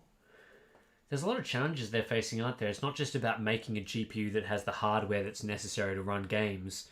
It's also on top of that, how do you get all your game optimizations done for like thousands upon thousands of GPU titles that have almost exclusively been optimized for two architectures over the last 10 years? That's a very difficult challenge. That's what I'm saying. It's a really, really slow inroads. Yeah, and because you already look at something like the DLSS issue for AMD. That's one feature, and they're putting how many resources into that, and they're hoping to have it out later this year. And on top of that, it's like they have to come out with a new GPU architecture that does accelerated ray tracing right off the bat. Like, if they released a non-ray tracing architecture, it's not going to be competitive. So they have to get that done and then make the ray tracing performance good, so optimize it. And then, how do you compete with DLSS? Luckily, Intel's QuickSync encoder is pretty good, so it's unlikely that they'll have to do a lot of work on that. But just the game optimization angle is so challenging for them. And obviously they put in some work into their drivers for like their integrated graphics. So it tends to work fairly well with like your esports titles, it runs. So that's something. But it's not just like what Intel can do, it's what the game developers have been doing. So if they've never seen, like, is CD Projekt Red gonna bother optimizing Cyberpunk for Intel Xe graphics? No, because it's far too slow in the current iterations. Yes. And then you think about all that. For all of those big AAA titles going back and back and back, how are they optimizing for that? Well, it's very difficult. Like, they can't. Mm-hmm. So, we've heard issues of, like, some games having graphical artifacts on Intel GPUs when they don't on AMD and NVIDIA. It's a pretty big issue, and it's going to require a lot of resources. But luckily, Intel's very rich, so if they really wanted to do it, they could probably do it. Oh, wow. Again. Well, I'll answer that question in a moment. Adrian says, I have no response during an RMA from a company. Yeah, that sucks. They wouldn't get away with that in Australia. Yeah, it really depends on your local laws. Because like here in Australia, they would get smashed by the ACCC here, which is the Australian Competition and Consumer something. Sounds good. But they destroy companies that don't do RMAs. But no. ZAR, what currency is that? Is that South African? South African Rand. Yeah. So in South Africa you may not have the protections necessary, and I imagine as well, unfortunately for you, that South Africa isn't like a prime region that companies are putting a lot of attention into, unlike say a USA, for example. It is, which could make it difficult. Yeah, it is crappy how you get treated that differently depending on the laws of the country. They'll just, the law isn't forcing me to do RMAs, so I'm not going to do that. Therefore we don't feel obligated. So it's pretty dodgy. It's unfortunate, but very dodgy. Just an unfortunate one, isn't it? So Zeke D. Here's another 100 to make things more wild. This guy's a big roller, big spender. He's just shooting out the cash. Right. Thank you. Do you guys think Intel will release 4 or 5 nanometer CPUs anytime soon? No. I mean, soon as in, are we talking decades? If your scale is like centuries, then decades is going to be pretty good. Yeah. I mean, the timeline for 7 nanometer is... many years away. 2022, 2023 timeline is sort of what we're hearing now. So then if we're looking 5 nanometer, you're probably looking at like 2025 at the earliest, and that's if Intel gets their release cadence on track, which is... There's been little evidence to suggest that... I would have never guessed they'd still be using 14 nanometer now when like Ryzen was released. I would never guess that. So I think there are some positives, because for example... Tiger Lake on 10 nanometer Superfin, which is 10 nanometer plus or whatever it is now, it works. It clocks up to 4.8 to 5 gigahertz on some of the latest chips. It seems like it's reasonably efficient, so it's not like it's a terrible node in its current state. It's just taken them a long time to get there. So I guess the question would be like, for example, does 7 nanometer need to do it 2 pluses to get to a position where it's usable? Which is what happened with 10 nanometer. And if that needs to happen, that's not acceptable. Because if you're looking at 2022 for first gen 7 nanometer and then 2 pluses taking 2 to 3 years, that's 2025 before 7 nanometer is usable. So then 5 nanometer could be like end of this decade, which would not be great. But I think it's more likely that we'll see Intel try and put more of their key parts on like a TSMC. Like use their own nodes for things that they make sense for, but then do high-end parts on TSMC. I mean, yeah, good luck getting the supply there, though. Yep. Anyway. Yep. Well, isn't TSMC about to build a massive new factory in the Oh, USA? they'll definitely be expanding, but, you know, how much that helps with bringing on new customers, I'm not sure. Obviously, it's, I guess, whoever's got the most money to throw at them, because they're going to increase prices. They've got a monopoly on it at this point. Is that a comment there from Daniel? Yeah. My RX 6800 is not a better experience than my RTX 3080. Sorry, I'm assuming this is a minor. With my 1600 AF. In general, NVIDIA cards feel better to play on. Why is this? Well, an RTX 3080 is faster than an RX 6800, so that would be part of it. And I assume potentially you're not gaming in like a driver overhead situation with your 1600 AF, like gaming at 4K, for example. Yeah, I mean, they're both so fast anyway. Like, how much of that difference will you notice? Why that is, no idea, because it really should be the other way around based on everything we know. But yeah, also an RTX 3080 is more powerful. And, like, is he gaming at 4K? Yeah, exactly. Because then the driver overhead thing is unlikely to apply. So if you're gaming at, like, a 4K resolution, the RTX 3080 is much more powerful at 4K. And if it's, like, 1440p ultra-wide, that may still apply. So, yeah, we need more information. But if it's, like, 1080p... and you're going for like max FPS, then there shouldn't be a difference. If anything, the Radeon GPU should be better, based on everything we know. So, yeah. Yep.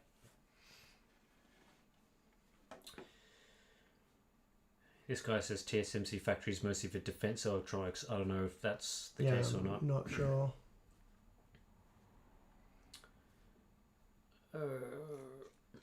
What we got here?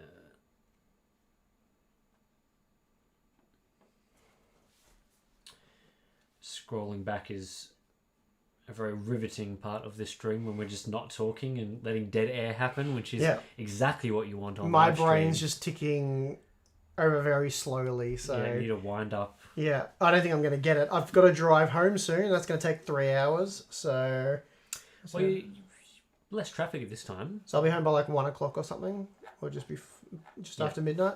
So long day. I left at 9 this morning. Would you rather sell out to NVIDIA or become a Mac-only channel?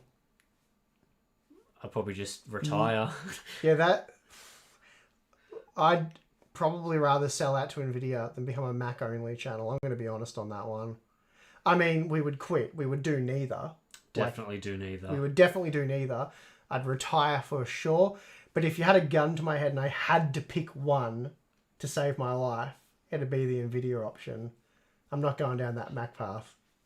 Especially because a lot of stuff is gaming. Yeah. Plus, Paul from Not an Apple Fan had just come after me. And I want Is he not an Apple fan? The last thing you want is an angry Paul after you. Are there any 2-slot 3060 or 3060 Ti cards you would recommend? Are there any at all? I'm going to be perfectly honest with you. We did not really cover many 3060s. It's just 3060? And 3060 Ti. Yeah, well, the 3060 Ti's we just didn't cover at all, really, because availability and whatever. 3060s we got too late because I was on holiday, and we haven't really had a chance to look at much after that. And honestly, we've had that many AIB card offers to us for a review, and I've just knocked 100% of them back at this point, because I know some of you want them, or there probably are a lot of you guys that want that, but it's just not getting views. It's a lot of work, and we're just getting a lot of hate for doing it. So we're just doing other things instead. It's not much fun pouring, countless hours into a content piece and you just get hated on for it. So yeah, we'll wait until the situation changes. So we've got this interesting thing here. I got to drive home 3 hours. I wonder how fast traffic goes on the major highways there in the outback/countryside. Around here in southern, I assume CA's California. I'd say so. It's not 100% sure. It's often 80 to 90 miles per hour, so 128 to 144 kilometers. If we had those speed limits, it would be insane. It would be so good, but we don't. No, actually, the sad thing is a big portion of the drive's 80 kilometers per hour because of roadworks, and that'll even be enforced at night. But it's about 100 It's 100 for the most part, 110 in the more rural areas. So yeah, most of the drive from here through Melbourne to the other side will be 100, with a pretty substantial part in the middle there. When you're crossing into the city, that's 80, just 80. because it's more of a, I don't know, less shoulders or something. And then right at the end, as you get more towards your rural end, there's probably a small bit of 110 if you take a certain route compared to the route I usually take. Yeah. And then the country roads, the national speed limit is 100, so you're supposed to drive at 100 on those roads. And I will be. So I want to get home today. Tomorrow morning. There are some roads where the speed limit is like 130 or unlimited. I'm not sure if they have the unlimited speed limits anymore. But in like the outback, if you're driving from Adelaide to Darwin, so if you're not familiar with Australian geography, that's right through the desert in the centre of the country. So from top to bottom. Long, straight, boring drive. Yeah. I've been told. I've not done it myself. Yeah, very boring. It used to be unlimited there. I think it's 130 now. I highly doubt it would be enforced. So that's where you'd see those speed limits, but anything above 110 in this country just doesn't happen. Just if it's near civilization, you'd be lucky to drive at 110, but mostly 100. Yeah. Yeah, Jared says I think they removed the unlimited ones. So yeah. But yeah, in Europe and other countries, they're like, yeah, you know how your car has a speed limit that goes past like dead straight and you can push it all the way? Yeah, I guess they're more trusting over there. Yeah. Less Australians in utes. Yeah, that's right. On the Autobahn. Well, I remember when I was over in the US, the last international trip I did, and I was there with Jared, we were shocked at like how the road toll for Texas for a month was like the same as like the entirety of Australia for a year. Oh, okay. And I think Texas is probably the same population as Australia overall, like around the 25, 30 million mark. So it was just like, yeah, I can see why they can get away with the big speed limits there. It's like because more people crash, they just don't care. Super chat. When might we see a GPU that could drive 4K at 250 FPS on ultra settings? Probably never. Yeah, because you're looking at like when that GPU comes out, games are going to be better. Yeah. Generally, games they target on PC like 60 FPS for ultra settings, and then you dial it down for more FPS. And that'd really be only something you'd see with like an esports type title that you use competitive settings for, like a Fortnite type game in the future. Yeah, that's right. So, I mean, I guess in one sense, over this generation, we have gone from having 60 FPS capable 4K Ultra GPUs to more 100-ish FPS, 120, depending on the game, which is a step up. But then, yeah, you kind of need to like outpace game development with GPUs. And since we've just had a console generation advancement, we're probably going to stagnate for a little bit on there, where new generations are going to keep up pace with games. So you may be looking at the back end of the console generation, we're getting more up there, but then you start running into CPU issues, and a lot of games just don't run very well above 120 FPS. Like Rainbow Six Siege aside, do we have any modern games that play anywhere near that FPS and Ultra at 1440p? I would have said no. Yeah, no. Like, no. Red Dead, nah. Cyberpunk, definitely no. Red Dead, can you even run that at above 144 FPS on even like really low resolutions? I thought it just like instantly becomes CPU limited. Like yeah, probably. I haven't done a whole lot of scaling in that game, to be honest. But those games are just not built for high frame rates, so they don't even bother thinking about situations where you're running it at 200 FPS. Assassin's Creed series, like Valhalla, same deal. Like, I've seen people try and play Cyberpunk at like 720p low settings and just will not do above like low hundreds. Because, yeah, just CPU resources go crazy.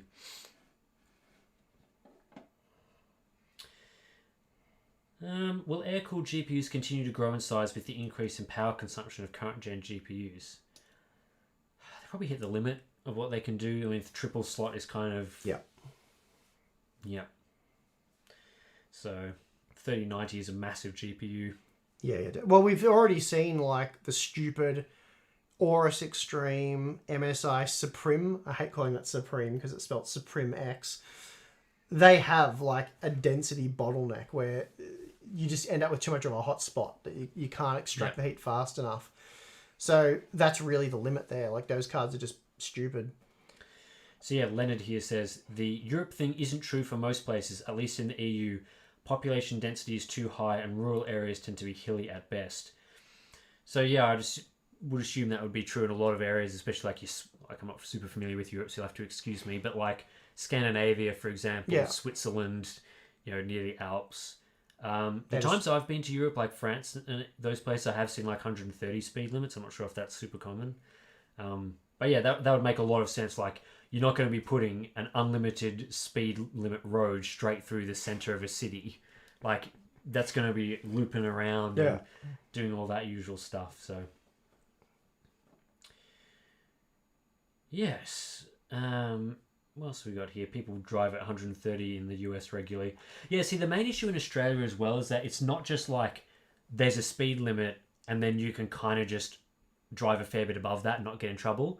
In Australia, if you drive like 3% over the limit and hit a speed camera, you're going to get like a $500 fine.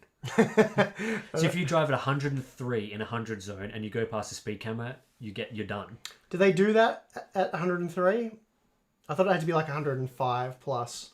Not in Australia. No, okay. 103, you're done. Really? Yeah. Okay, jeez.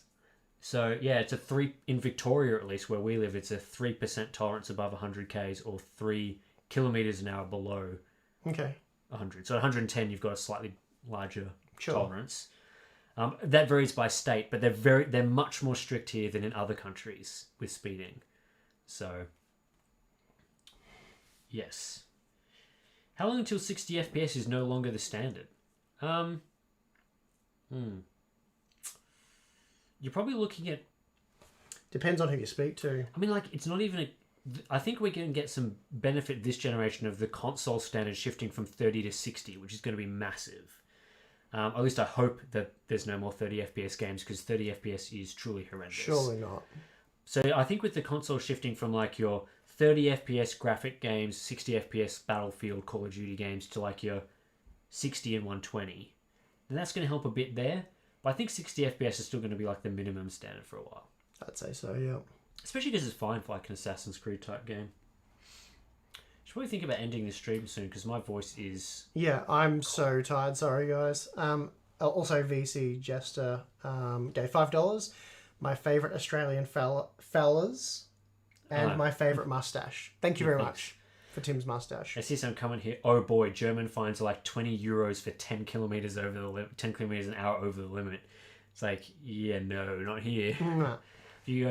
If you go 25 k's over the limit, I think they like impound your car and like... Definitely loss of license, right? Yeah, loss of license. Yeah. It's crazy. Yeah, it was good doing the second stream again, the second PC done, but yeah, I was a lot less energetic than the first one, so sorry about that. But yeah, I've sort of hit a brick wall. I'm very, very cooked, and yeah, like I said, I've still got a 3-hour drive ahead of me. But there won't be any traffic or anything. It'll be a pretty cruisy drive home, so I'll just relax. Oh, Gear Seekers is in the chat. Geez, you guys have been going hard today.